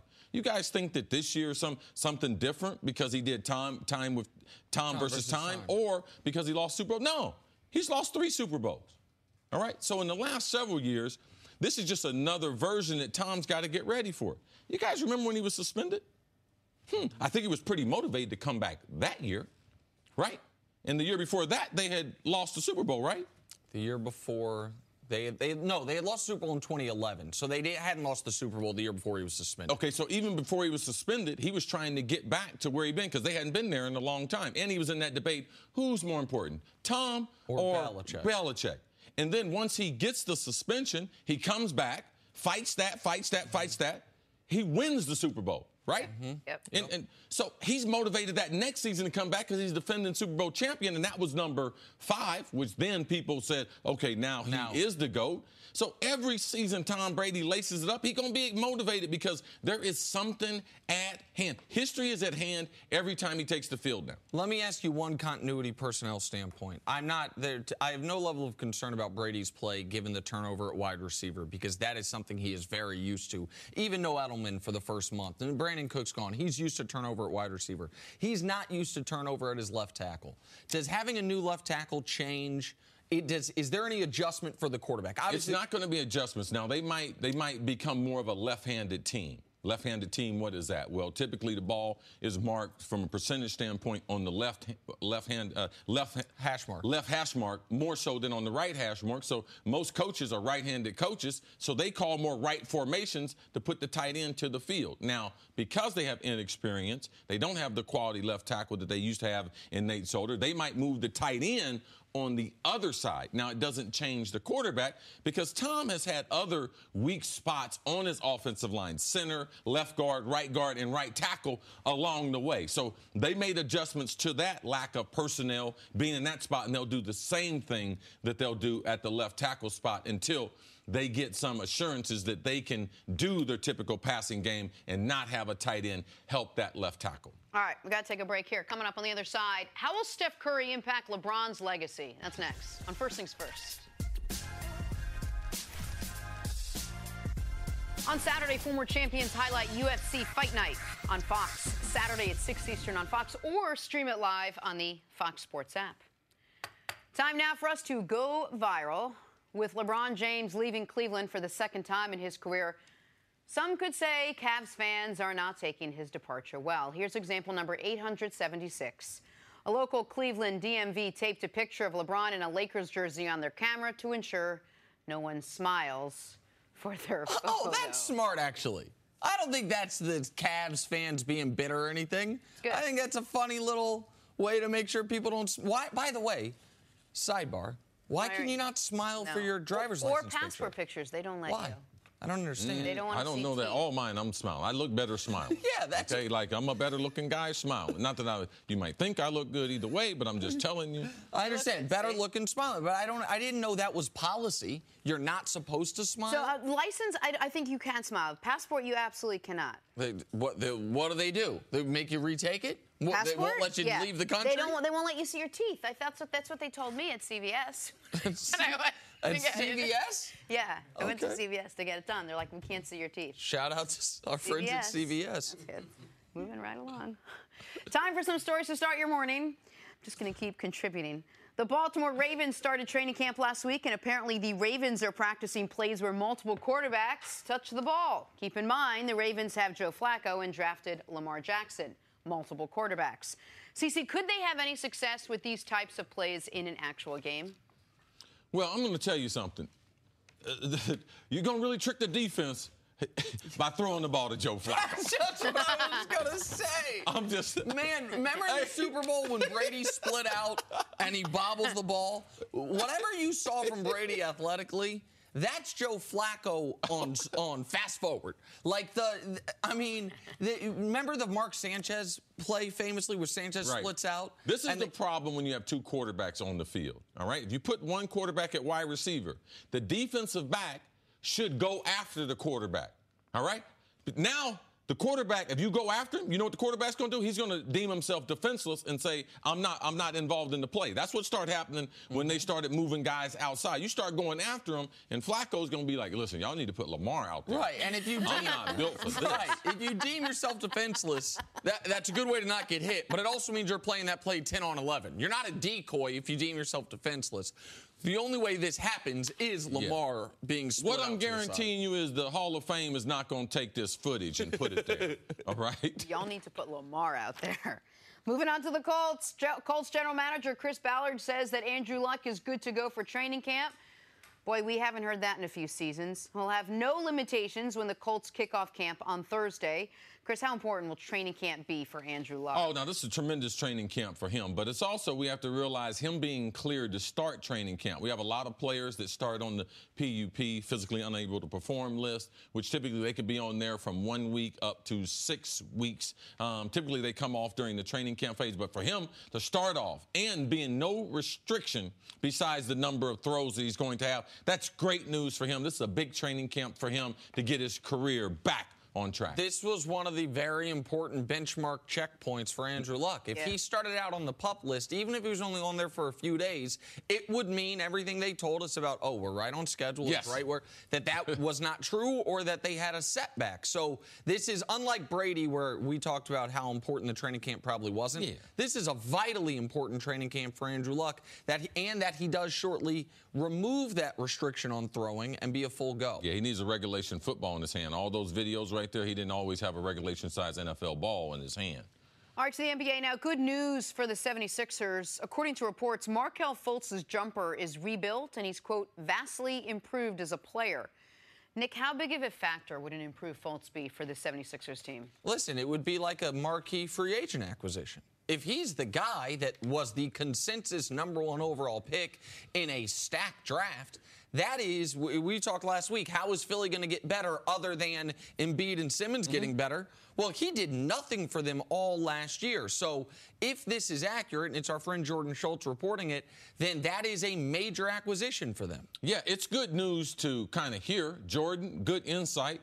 Can we follow it up with some type of video? You want to see it. Well, I mean, everyone who can shoot, you have video evidence of them shooting. But what this will do, because he's a big guard who's also a super athlete. He can play above the rim. He can play in transition. If he can hit a shot from 23 to 25 feet, it opens up the court, and you can play him more minutes. He's a super-duper athlete, but, man, he's got to be able to shoot the ball, take advantage of that athleticism. All right, finally, more one-year signings for the Los Angeles Lakers. This time, Michael Beasley, who started 30 games for the Knicks last season, averaged 13 points per game. He played with LeBron in the 2014 season, scoring 8 points a game in a bench role. Nick, what do you make of the Lakers offseason? This is what you get when you shop in the bargain bin of NBA free agency. I had our guy Dusty print off a list of every player that signed a one-year deal this offseason. And aside from DeAndre Jordan's $23 million, DeAndre's still a good player, and they paid top dollar for him. They got him for 1 year. Who are these great players that were available for one-year deals? You can say, oh, well, they should have spent the money they spent on Rondo and Lance and gotten Trevor Ariza. That was $15 million is what he signed for. Sure, but he's 33 years old. Like, when you look at it in its totality, like, instead of getting KCP, you want J.J. Redick? So J.J. Redick's a knockdown shooter, but he's a decade older than KCP. They signed for the same salaries, and he's not going to defend anybody. Like, instead of Michael Beasley, would you have rather Glenn Robinson III? I mean, I know he's got a good name, but he averaged 4 points a game last year. Like, Beasley, I will give him credit because he went from number 2 overall pick, supposed to be a star, looked like he was never going to find his way in the league, and then accepted his role as a role player, and he has played with LeBron before. What do I expect from Beasley, though? What I expect from most guys who sign one-year, $3 million deals. Like, not much, and if they're in the rotation, that's a bonus, but the Lakers' season is not going to be made or missed by these types of players, Beasley, Lance. They're just names because they are kind of known to be knuckleheads. Beasley, Lance, JaVale. So, Cece, why are you bringing a guy like Beasley in then? What do the Lakers get by bringing him in? Well, what are you going to pick from, though? Like, you can get a guy that doesn't have talent, that can't score the basketball, because it's a matter of, like, where are they getting him? Man, he scored the basketball. He's got tremendous size. LeBron and him do have some rapport together because he was on the team with LeBron. But if you look at all the players that LeBron has added in the last 8 years, like most of these guys had some, even Ray Allen. There was question marks about Ray Allen before he started becoming a spectacular six-man there in Miami. Look at Birdman Anderson. Birdman's a great example because people laughed at that Heat team because the first year in Miami, sorry to interrupt you, Steve, but the first year in Miami, man, they tried anyone and everyone to play center for them. They couldn't figure it out. Birdman had been kicked out of the league for a bad drug problem. They bring him in, and he was a key contributor that they found minutes for. Like, that was kind of a reclamation project. That's what they hope for one of these guys to become. There's also other guys. Mike Miller resurrected his career with LeBron. Posey, man, what he did. Champ, what he was able to do with LeBron. So LeBron's had a lot of guys. Man, J.R. Smith, we can always use J.R. as an example. They threw him in. What did LeBron say when they made the trade? They said because the Knicks weren't going to do the trade unless they could include J.R. David Griffin was hesitant to do it because they were going to include J.R. And LeBron says, you bring him here, I got him. I'll take care of him. And that was up until Game 1 of the 2018 NBA Finals, that ended up being accurate. Yeah, so even Kyle Korver, everyone was looking for Kyle Korver to play major minutes, but with LeBron, these players, even one-dimensional players, have played some of the better minutes that we have seen them play in recent years. So they're hoping that being with LeBron, that these veteran players, that they can help these younger players. And obviously, LeBron feels comfortable moving forward. This is a one-year deal. It's not like we're trying to build the world's best building here, where we got the best foundation thing. No, you have LeBron. It doesn't work out. There's going to be more attention on these guys because it's LeBron. If he's signed anywhere else, we're not even talking about it. But I think that they'll be okay because it's just a 1 year, a rental. And if you don't like them, man, you can get off their contracts easy. And I'll be very quick here, but the vast majority of guys on this list that signed one-year deals this offseason are 30-plus. It's hard to get young guys, and they clearly want young guys. The Lakers got enough young guys. Right, no, I'm talking about You can't add role players, though, that are young players. The point that I'm making is, like, the guys who have better names that signed one-year deals, they have better names because they are way past where their peak was. Like, they didn't get any great players on one-year deals, but nobody in the league did. Right. All right, sticking with the Lakers, LeBron James is entering year 16. Still looking for more titles. Former Laker great Shaquille O'Neal tends to count titles. He said this about LeBron. Follow me here. When I had my 3 rings, I wanted to get 4 before Kobe did. Now we got 4, then Kobe got 5. I didn't want Tim Duncan to get 5 either, so I thought LeBron's process was going to be, I got 3, Steph's got 3, I'm going to stay in Cleveland, bring some people here, or go to a team I can get 4 before he got 4. Told you to follow me. I don't see it happening because Golden State just added Boogie Cousins. So when I was playing, I didn't want anyone saying they had more rings than me. Seems to me Golden State is going to get at least 2 more. See, will it impact LeBron James' legacy if Steph Curry or Kevin Durant end up with more rings, or has LeBron cemented his legacy as is? I don't know. I don't know how LeBron feels about it. I know he doesn't feel the way Shaq does, but that's one of the things that held Shaq's career back. Shaq was really petty. Shaq could have stayed in Los Angeles and won maybe a couple more with Kobe. And maybe why Shaq was looking around at Tim Duncan and these other players, maybe he should have been working out.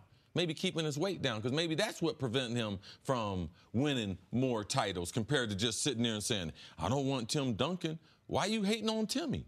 Timmy's out there taking care of himself. Timmy was in some of the best shape later in his career. Man, he had knee problems and everything, got his weight down. Like, why are you out there hating on him?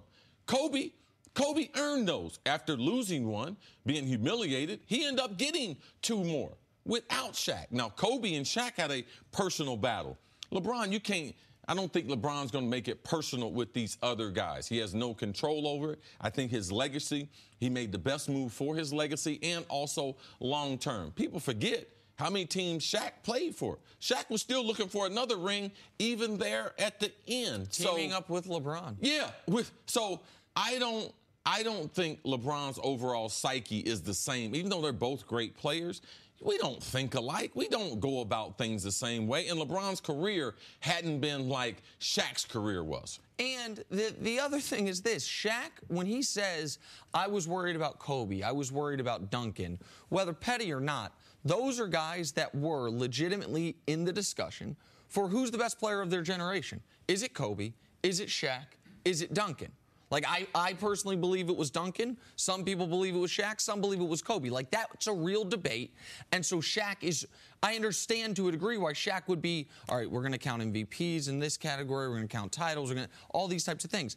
There is no discussion about the best player of this generation between Steph, LeBron, and Kevin Durant. That does not exist to anyone trying to have an intellectually honest conversation. Yeah, that makes sense. That makes sense right there. I never thought of it that way, that now, because Shaq, he had to clarify. Sure. Because he wasn't clearly better than those guys. And, man, before Kobe got hurt, the consistency between Duncan and Kobe, those things put him above Shaq. And LeBron doesn't need the rings to cement his legacy when you're comparing yourself to Steph and Durant and Steph don't think they're better than LeBron.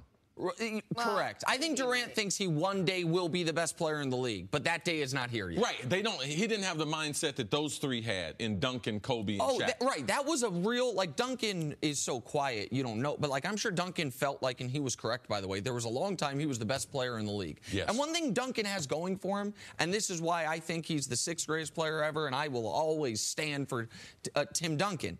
Tim Duncan was the best player on 4 championship teams. So this is something that gets lost in the wash sometimes. We just count the rings, right? So Kobe's got 5 of them. And kudos to him. One of those rings, and he averaged 15 points a game on 36% shooting, but the ring still counts, right? Mm-hmm. So Duncan was the best player on 4 champions. He has 5 rings, but the best player on 4. LeBron's been the best player on 3 champions, obviously. Kobe, that's why those last 2 were so important for Kobe. Kobe's the best player on 2. Shaq's got 4 rings, but he was only the best player on 3 of them. It's the biggest feather in Jordan's cap, obviously. It's not just the 6 rings. He was the best player on all 6. Magic's got 5. He was the best player on 3 of those. Kareem's got 6. He was the best player on 3 of those. Like, so when we do Steph and KD, Steph's been the best player on a team that's won a title once. KD's been the best player on a team that's won a title twice. Even if they go and win some more, like, it's going to be tough for Steph and KD in any metric, really, to equal or come close to LeBron, aside from raw ring count. Now, raw ring count, I would imagine, if I had to bet money, I would say Steph will finish with more rings than LeBron James. I would be surprised if he didn't. Like, it's going to be hard for LeBron to get past 4, and I'd be surprised if Steph doesn't get at least 4.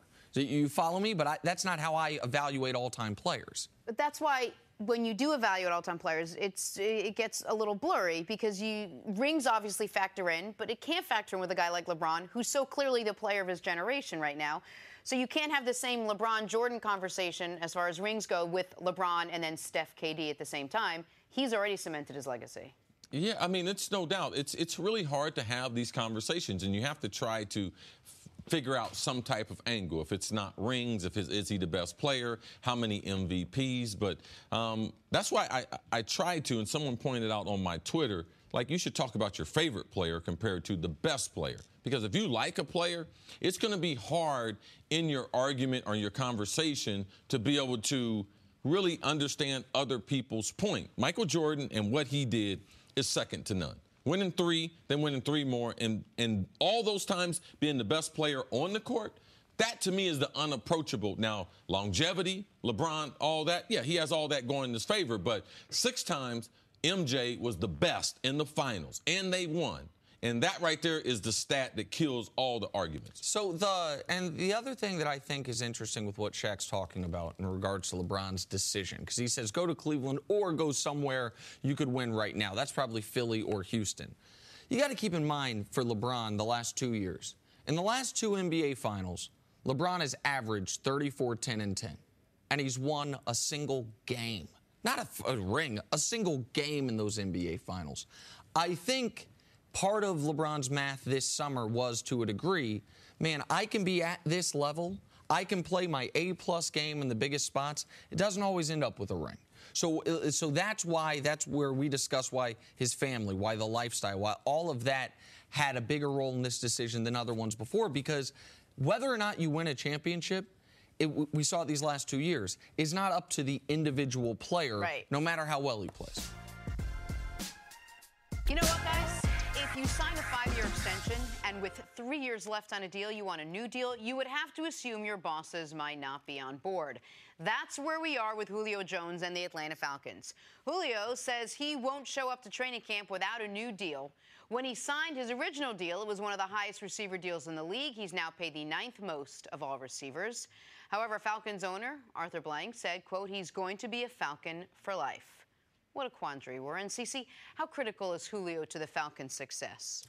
They are not a Super Bowl contender without him. Without him. I mean, if you look at all the top flight receivers, remove them. So you can use Julio, you can use Antonio, you can use Nuke, my man DeAndre Hopkins there in Houston. All these guys, if you take them off the team changes.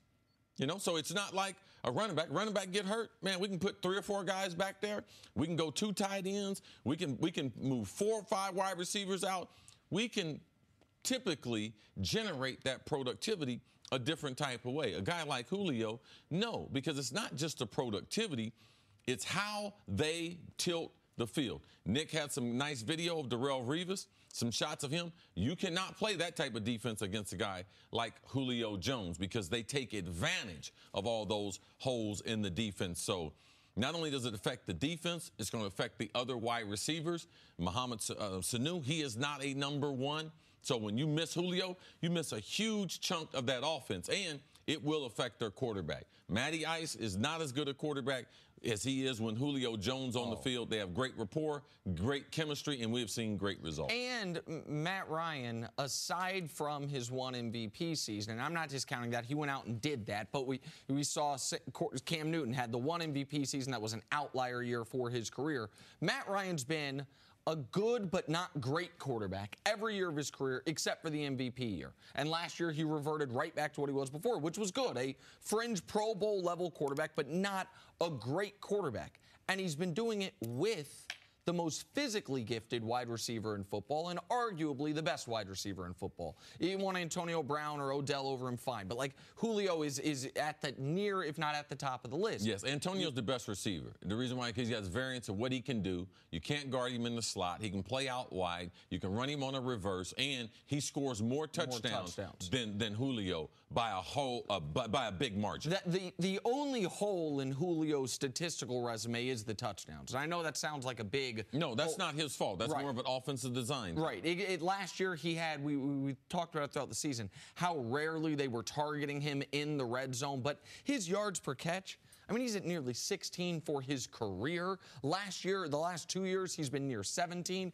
The last 4 seasons, he's given you at least 1,400 yards receiving. Like, you can't list 5 more valuable offensive players in the sport other than quarterbacks. You just remove the quarterbacks from the discussion.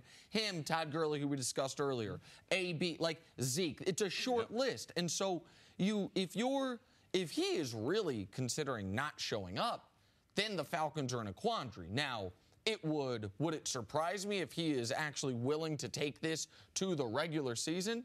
Yeah, that would surprise me. But it somewhat surprised me that he is holding out at all with 3 years left on his deal. And I don't know that Arthur Blank put the Falcons management staff in the greatest position by just coming out and saying, oh, he's going to be here forever. I think that hurts their negotiating leverage at least a bit with a player they have to have. Is Julio Jones good enough to warrant ripping up a contract 2 years into a deal that he signed?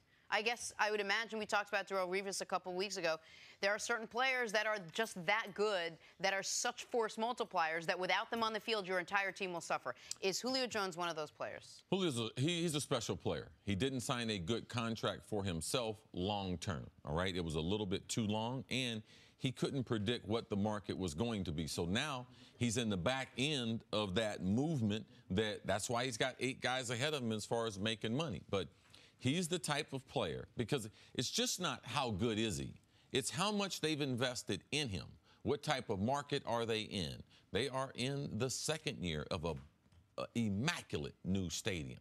Atlanta is not a good football town for pro football. It's great for high school and great for college, home of the SEC, but not great. So you got to put some fans in those seats. You can avoid it if you want. Their fan base is predominantly African Americans, because that's the people that live in Atlanta. Julio being from Alabama, not only born and raised, but playing his college football there in the heart of the SEC for Alabama, all those things. He is the #1 commodity there. I know Matty Ice is their quarterback, but Julio Jones is the biggest superstar in Atlanta. Absolutely. Having a big superstar on this, a legitimate league-wide superstar that isn't your quarterback. Like, it's one of the reasons Vic was so important to Atlanta. The race component of that market is a real one. But you mentioned Matt Ryan. It's not just the investment they made in that stadium. They just gave Matt Ryan, what did they give him, $150 million? Yeah, they had to. Like, right, no doubt. Like, I'm not criticizing the decision to give him the money, but you want immediate returns on that money. The best way to get immediate returns on that money is to give Matt Ryan his best, make sure he has his best weapon, one of the best weapons in the entire NFL, and a guy who bends defenses. Even though they don't target him in the red zone the way I think they should, the way he bends defenses when you're on your own 20-yard line, having to cover him over the top, his variety of routes he can run, like, they have to have Julio Jones. All right, we'll see how this one plays out. Coming up, back to basketball, is Dan Gilbert already botching the post-LeBron James era in Cleveland? That's next. First things first. Time for some stories to start your morning, brought to you by the unexpected energy of ExxonMobil. Work under these conditions. So after paying Todd Gurley, the Rams now reportedly simultaneously working on a deal for Aaron Donald. Rams general manager Les Snead said about Donald's deal, each situation is different. Thanks, Les. CC, you think Aaron Donald gets paid before the season starts? Les Snead's a smart guy. He's going to get him. He's going to get him paid. When you trade for Brandon Cook from New England, you give him an extension because he was in the 5th-year option. When you basically tear up Todd Gurley's deal, but you didn't, you added more years to the back end of his deal. With 2 years left on his deal. And which you didn't have to do. You know that they were working on this. And you know that they told Aaron Donald, don't worry about what you're getting ready to read, getting ready to get Todd wrapped up. But I believe they made significant progress on Aaron. They're going to get him signed. He's a great football player. He's arguably the best defensive player in the whole league. And when he does get his new contract, he will become the highest paid defensive player in the history of the league at any position. The only distinction here is last year he missed training camp. And so they understand that this year, when you give Todd Gurley that deal, that he is going to be expecting to become the highest paid player in the history of the league on that side of the ball. Absolutely. Moving on, the Green Bay Packers open training camp today. They're going to look to bounce back after a disappointing 7-9 season last year. Luckily, they'll have their 2-time MVP back, Aaron Rodgers. He'll return after playing just 7 games last year because of that broken collarbone. All right, Chris Carter, what's the biggest question for the Packers heading into training camp? What's the biggest question for the Packers? How good will their defense be? Will their secondary be able to stop people, especially in third down, critical situations? That's where and can they stay healthy? Man, every year it seems like the Packers, man, they have a bunch of critical injuries. But the Packers are a good team. How good is their defense going to be in 2018? I think those are all good questions. I'm going to go to a slightly different one. Are they going to have an above-average legitimate running game, legitimate running back for the first time in years with Aaron Rodgers? They had a guy with a wide receiver number playing there before. They had a rookie last year. Like, how good is Aaron Jones, who I think they expect to be their running back? Because we know that Rodgers can make it work with just a multitude of receivers. I'd like to be able to see him with, I don't know, maybe a top 12 NFL running game. Is that too much to ask? All right, moving on to basketball. DeMar DeRozan spoke out for the first time about his recent trade to San Antonio. Spoiler alert, he's none too happy. He said he's still in shock and that he, quote, gave everything I had to that team. It's BS to me, he said. Nick, do you understand? Can you understand DeRozan's frustration? It's got to be a tough moment for DeMar DeRozan to know he did everything within his ability, got better every year, worked as hard as he possibly could, and his best wasn't good enough. Like, that's what happened was they said, we know you want to be here. We know you're working hard. We know you're improving. And it's still not good enough to get to where we want to go. So I understand why for an elite-level athlete, that's hard words to hear. And then you add to it, he feels like he was misled by the GM about what his future there would be. Yeah, I think he should just keep working on his game. Take out his frustration on his game. He's got to get away from being that mid-range shooter. In this new NBA, he's got to be able to stretch the court out. That's how he's got to be able to improve. Hey, you can sit there and keep crying. He's got guaranteed money. They traded you, man. You're a professional. You're going to go to San Antonio. Are you going to get any better as a player, or have we seen the best version of DeRozan that we're going to see? All right, we will end with Kawhi Leonard, who will reportedly not attend this week's USA basketball camp. Others who won't be in attendance include LeBron James and Steph Curry. Kawhi will instead use this time to focus on his new team, and we should mention he did pass his physical, which there were some question marks about. All right, CC, Kawhi not playing for Team USA. What do you make of these recent Kawhi developments? No, I know it was on the board for him to play for USA basketball. They hadn't made up their mind yet, but also they could feel that as far as the trade opportunities, they weren't there because people question, is he healthy or not? Can we see him? And missing all those games, that's a legitimate concern. So he thought about going to USA basketball and participating. Now, I believe that Toronto forced San Antonio to be able to make the trade because not knowing if he would have showed up there, I don't think he would have been in Toronto. If the teams, all the NBA teams could have seen him. Right. Because if Philadelphia was serious, oh, man, when they saw Kawhi at USA basketball, they would have traded for him. Or a couple other teams would have gotten in the game. Because once you remove that, is he healthy? I mean, Kawhi, Boston might have traded 2 or 3 players in a couple of draft picks. Jaylen Brown, who they said was untouchable. So do you agree with me that if he had not yet been traded, he would be at minicamp this week? He would be out there trying to show the world he's healthy? I can't say that he definitely would have been out there. I'm not asking you, right. Listen, I know this is a tough one for you because you've done reporting on this, so I'm not asking for, like, the reporting on it. My gut feeling, I'm not reporting on this. You asked me last week, is Kawhi healthy? And how do you know? I said, I know he's healthy. Correct. That's something you knew that wasn't a gut feeling. I didn't think the people who handle him would float it out there he could play USA basketball. If you wouldn't make that type of move professionally if you weren't him. And so I understand why he would have considered when he was trying to generate a trade out of San Antonio. I want to show the world. Listen, I want to be in L.A., but I really would like to be anywhere but San Antonio. I will generate as much interest by showing up to minicamp. Now that the trade has happened, also we have to remember there's real-life aspects to being traded. Like, you got to move. Like, he's going to Canada. Like, there are things where I understand why now that the trade's done, going to Team USA minicamp isn't a high priority for him. Okay. What? Go ahead. No. It sounds like everything is now moving according to plan. There's not going to be a holdout. He's not going to fight this. He passed the team physical. Does it seem like everything is setting itself up for the people who were saying stuff like that had not talked to Kawhi and they didn't know the situation. Okay. You know, Kawhi has been there. He's passed his physical, and the talks with Toronto have been all positive. He even took a picture with half a smile, which we hadn't seen from Kawhi in quite some time. Well, that I'm going to need to see. Oh, yeah, I'll show it to you. Yeah, we saw Kawhi with half a smile. Nick Nurse Okay, moving on to Kevin Love. Nara guy been almost traded from a team more times than Kevin Love, but the Cavs are certain now they want K. Love. He signed a 4-year, $120 million deal to stay with Cleveland. The 5-time All-Star said he's committed to the Cavs' culture and excellence in playing basketball. All right, Nick, what was your reaction to this deal? I think it's a foolish move by the Cleveland Cavaliers, and that's not an indictment on Kevin Love. That's not about Kevin Love. I think Kevin Love's still a very high-level player in this league. But the Cleveland Cavaliers, I think, most notably the owner, Dan Gilbert, they did not make this move thinking about long-term health of the franchise. They did not make this move thinking about how can we contend once again. They made this move thinking about one thing. We are not going to have history repeat itself where we go from championship contender, LeBron leaves us, to first pick of the draft. Yeah. They went from last time LeBron left, they went from 61 wins to 19 wins.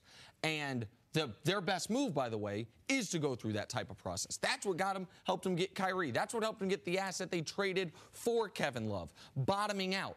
And we know how bad this Cavs team was last year when LeBron wasn't playing. We know how bad they've been the 4 years since he came back. In games or just minutes, he wasn't on the court. The idea that you're now going to build around Kevin Love with a terrible cap sheet for this year and not a great one for the year after and double down on this is foolish to me. Kevin Love, I think, was a attractive trade piece this summer, or certainly at the deadline. You have Colin Sexton. You will, if you're drafting the top 10, keep your draft pick and start getting rid of those bad contracts. I don't understand why you want to commit. It's essentially 5 years, $145 million to Kevin Love when there's no path from here to there. Average. And I don't even think they'll be average. But if you're below average, you have a chance to get better. But you got to be well below average. Like that's the key point here is even. And that's not going to happen if you sign Kevin Love.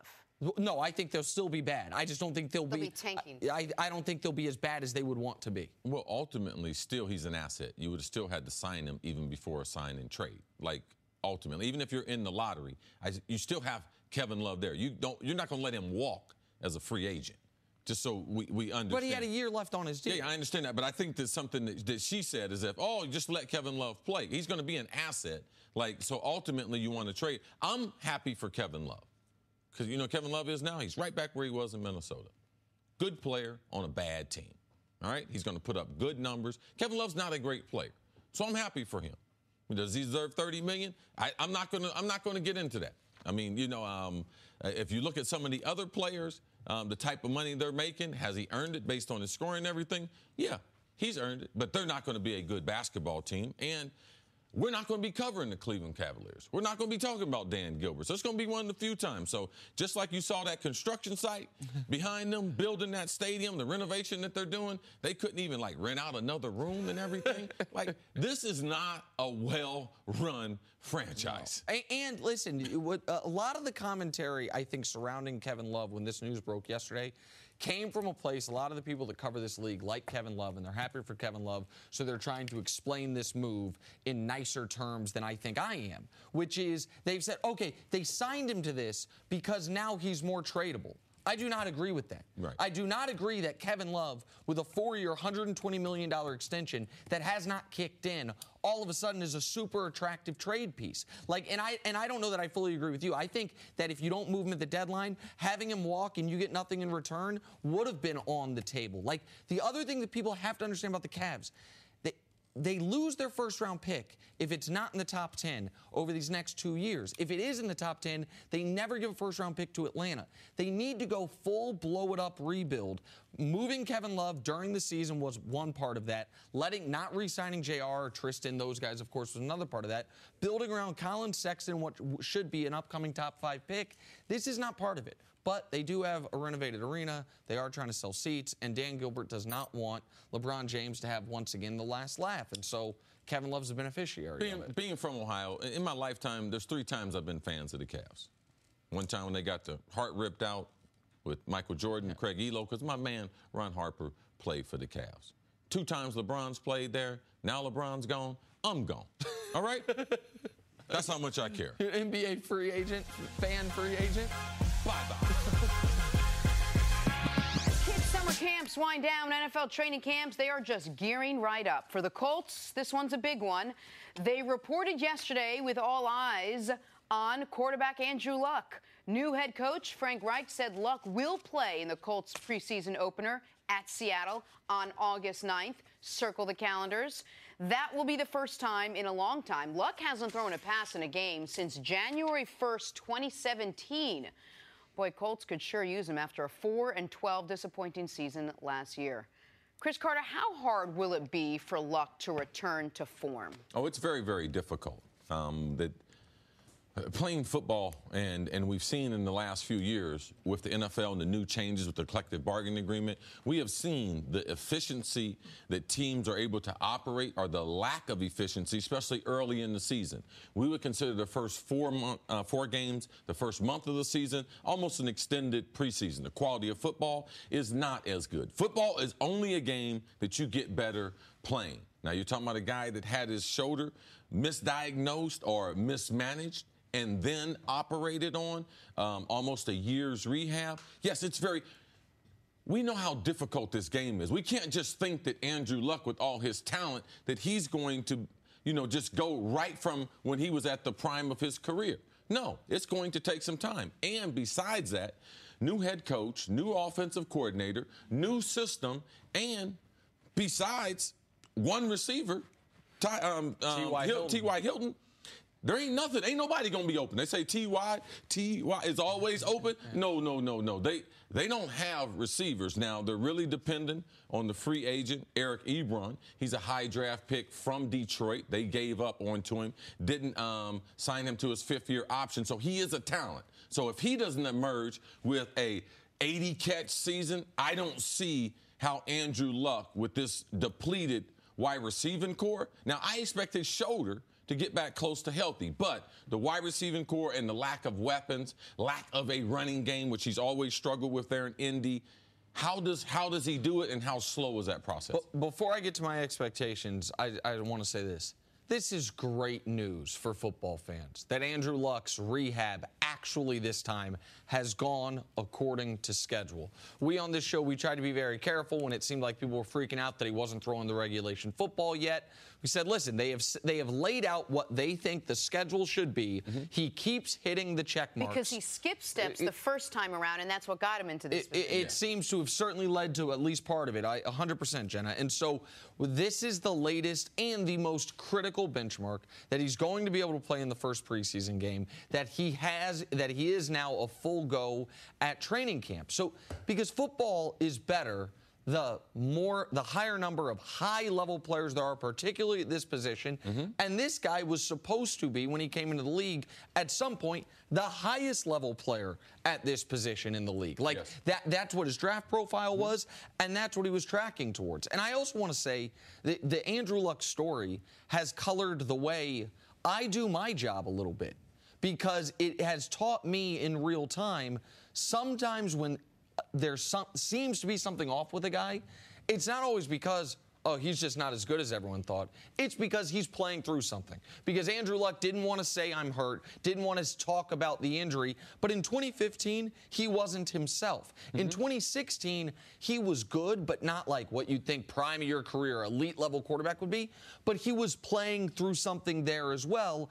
If he was a 96 quarterback rating, 4,200 yards passing in 2016 when he wasn't fully healthy, right? Yes, wasn't at his best. So even if he's rusty, if he is fully healthy, if that's what he can do with a damaged shoulder, I'm excited to see what he can do with this Colts team this year with a healthy shoulder for the first time in years. But C's point, I mean, I was looking at their wide receiver depth chart, and I saw, wait, Ryan Grant? It's like, listen, I cover the NFL for a living. The Ryan Grant I'm familiar with was a running back in Green Bay. I had to go to his page. I was like, oh, he was a receiver in Washington last year. Mm-hmm. He was their big free agent acquisition at the wide receiver position. Oh, did they upgrade the running back spot?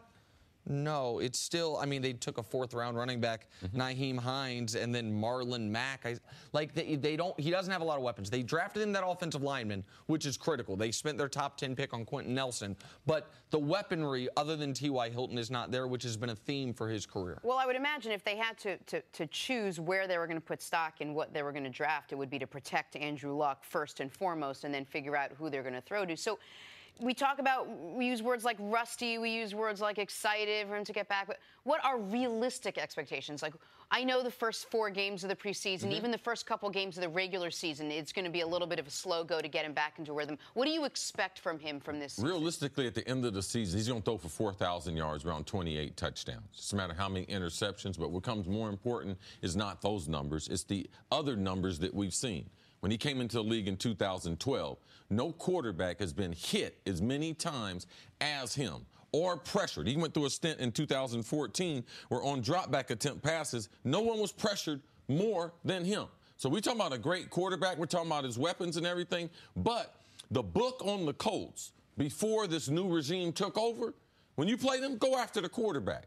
Their offensive line's not that good. Yeah, they got some good weapons. I think they're going to miss Dante Moncrief, who went in free agency, went to Jacksonville. But go after the quarterback. And until the Colts are able to come up with a solution for that, that's what the NFL is going to do to Luck. And that's why I think their draft pick was such a smart one. Typically, you don't see a guard going as high as Quentin Nelson went. But no matter how athletic you are as a quarterback, and he's athletic, no matter how tough you are, you cannot avoid pressure up the middle. Like, you can, if your tackle gets beat, I understand that's bad, but pressure up the middle, that's the hardest thing to avoid. They got a blue chip guard in Quentin Nelson out of Notre Dame. Yeah, even better than that. I'm not even going to say blue chip. Like, this kid's going to be an all-pro player for a long, long time. Okay. He was a monster in college football. You're talking about overall athleticism you typically don't see from a guard. And also, he is a huge man. But they got it right in getting him. Kind of a hometown product. They're from Notre Dame, be able to help out that Colts and their interior offensive line. But one other thing about that hit stat, because I saw your friends at Pro Football Focus tweeted out something similar and you retweeted it this week. So I was looking into it a little bit. Some of that has been bad offensive line play. Some of that has been what Coach Mangini talks about with Luck, which is he holds on to the ball. Good point. He is so dead set on trying to make the play. Like, you respect the mentality that he has not, at least he hadn't demonstrated the ability, you know what, just get rid of the football. Throw it away and avoid the hits. One of the things, Jenna, he's a great guy. I mean, he's a great leader, but he has that old mentality that I'm going to go down with the ship. Compared to just throwing it out of bounds, checking it down, and live to fight another day. And he is the ship. That's what he's got to realize. Like, there is no path from here to there that does not involve a healthy Andrew Luck. Like, so it is not. It might be valiant from like a machismo standpoint, but it's not helpful from a football standpoint. You don't criticize guys for toughness. And you actually applaud them for it. But for your quarterback, you want smart toughness. And he has – some of those hits are not his fault. Some of those hits he could have avoided, but he holds on to the ball. With Andrew Luck back in the fold now, the Colts are in the conversation as, one of the great teams in the AFC South now. How competitive is this division going to be now? Oh, it's going to be a great division. We get J.J. Watt to come back in Houston. We know what that defense is capable of doing. All eyes on Deshaun Watson as far as the offense. Can he repeat that short stint we had last year?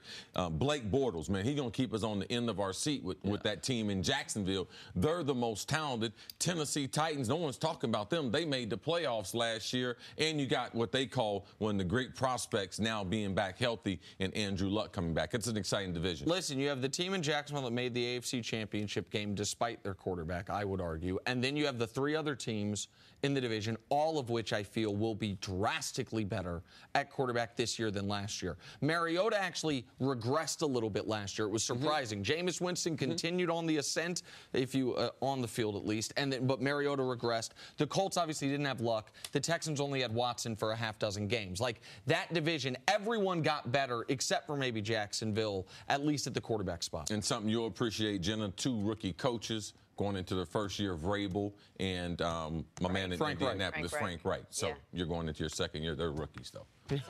So I'm better than them. More experienced at this. It's a you set me out, and I yammed it in with this. There oh, good. Go. All right. Thank you. All right. We are just getting started. We're getting there. On a Thursday morning here. You got it? Coming up. Which team is about to sign Des Bryant? Can you believe one's going to actually do it? That is next. Maybe. First things first. One might. Big ol' maybe. Hey, last time I checked, it was July 26th. Also, last time I checked, Des Bryant was still unemployed. But that might be short-lived. The Cleveland Browns have had discussions about bringing in Dez with Josh Gordon absent from training camp. The team is down a wide receiver. Dez is a wide receiver. Pieces could be fitting together. All right, see, would bringing in Dez be a good idea for this Cleveland Browns team? Well, Jenna, first I got to apologize. I can't remember the exact date that Dez got cut, but right after we had some report and said, oh, man, I got 6 teams, I think someone reported. I'm not going to say his name. Works NFL Network. I think it was Rap Sheet. Yeah, I don't know who I'm it not is. sure. But probably. It was like, and I was like, I don't know if there's 6 teams out there, like, because I hear some of the information. So I didn't think there were going to be 6 teams. I knew Dez's asking price was not, he was going to be trying to take some type of discount. But time went a little bit, a couple of weeks, and Jenna was like, hey, that's Dez Bryant. Like, I was like, oh, don't worry about it, Jenna. Like, and I'm supposed to be all things, the football almanac for you and everything. Then you came to me a little bit later and was like, Dez not signed. This don't really seem right, Chris. And I was like, no, he's just, right now, Baltimore wanted him, and he turned down their contract. Jenna, we're past the 4th of July. It's time to be concerned because almost all of the good players are playing on a team, even a 1-year deal. So now that we're talking about Dez Bryant and he's unattached to a team, that has a great deal of concern. Now, there's also concern for Josh Gordon because for another general manager to mention wide receivers that we're looking at options, because if Josh had something that they didn't think could be suspendable, they wouldn't be looking. They would be looking at other ways to get him help compared to looking at ways to replace him. Or they would be looking at players who are not vested veterans that if they're on the opening day roster, their contract's not guaranteed. And they have more flexibility. Like if they thought, listen, they're it's going to be looking for a permanent weeks, replacement or at least a replacement for the year when you start looking at the players like Dez which Bryant. is concerning for Josh. Like, period, whether it's because they're worried on him being suspended or whether it's simply even if he's not going to be suspended, if they're worried if he's going to be healthy enough to be able to play football anytime soon, it is concerning to be looking at a veteran such as this one. But to the point on the front end, the only quality players that aren't on NFL rosters right now are either being blackballed by the league or they're named Dez Bryant. Like, or they've retired. You know what I mean? Why, Nick? Why do you think it is he hasn't been signed by a team? I think whatever intel was out there about Dez was worse than I could have imagined. Listen, we knew Dez was an edge guy. We knew that when he got to Dallas, the Cowboys hired someone to essentially be his chaperone. We knew there had been long-standing rumors about a horrible video from years back in a parking lot. But it also seemed like, okay, a lot of that stuff seems to have gone away. And as long as you can deal with the histrionics on the sidelines, that's really all that comes along with Dez Bryant. We didn't hear about a lot of the family drama. We didn't hear about any arrest. But whatever the intel is about either what he is in the facility or how much management he needs once you leave your facility, you've got 30-some-odd teams that have said, nah, we good. And I was looking at this yesterday, some of the teams that we have high hopes for that just don't have talent at the receiver position. The one that you initially pegged Dez to, San Francisco. How about them? Right. Even if we don't have high hopes for the New York Jets, a team that is going to be having a rookie quarterback. The one he left. They have no wide receivers. The one we just talked about. Thank you. Yes. Indianapolis. And so now we're in a position where Cleveland, they might have an emergency at the position. But I then circle back to the reason he's unemployed, which is, man, I just put my whole future, my franchise in Baker Mayfield. Does Dez make Baker's job easier or harder? Does Dez make Baker's path to being a star quarterback in this league easier or harder? And that is one that the Browns are going to have to answer John Dorsey and company behind closed doors, because that's the question that matters for them. Right. I have enough confidence in who Cleveland has there. Recently hired offensive coordinator Todd Haley. Now, Todd Haley has had some wide receivers that are special. Todd has no problem dealing with them. If you talk about what was his relationship with Ben Roethlisberger, man, he's going to coach you. I don't care how good you are, and sometimes Ben did not like that. So Dez Bryant being in Cleveland with Todd Haley as the offensive coordinator, Hugh Jackson, who was a wide receiver coach, that's how he cut his teeth in the NFL, and being an offensive coordinator. I believe that combination can cultivate to bring the best out of Dez for this year. Now, this might surprise you guys. I don't think Dez is better than Josh Gordon.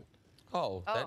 I thought Josh Gordon was going to have the kind of year and surprise a lot of people because his ability to be able to run through coverage, his overall size and speed, opposite of Jarvis Landry. Jarvis Landry, man, he's 9.9 yards a catch. Right. They just gave him that high money. volume. So I don't know if Dez, being a possession receiver, and there's nothing, that's not a slap in the face. I'm a possession receiver, all right?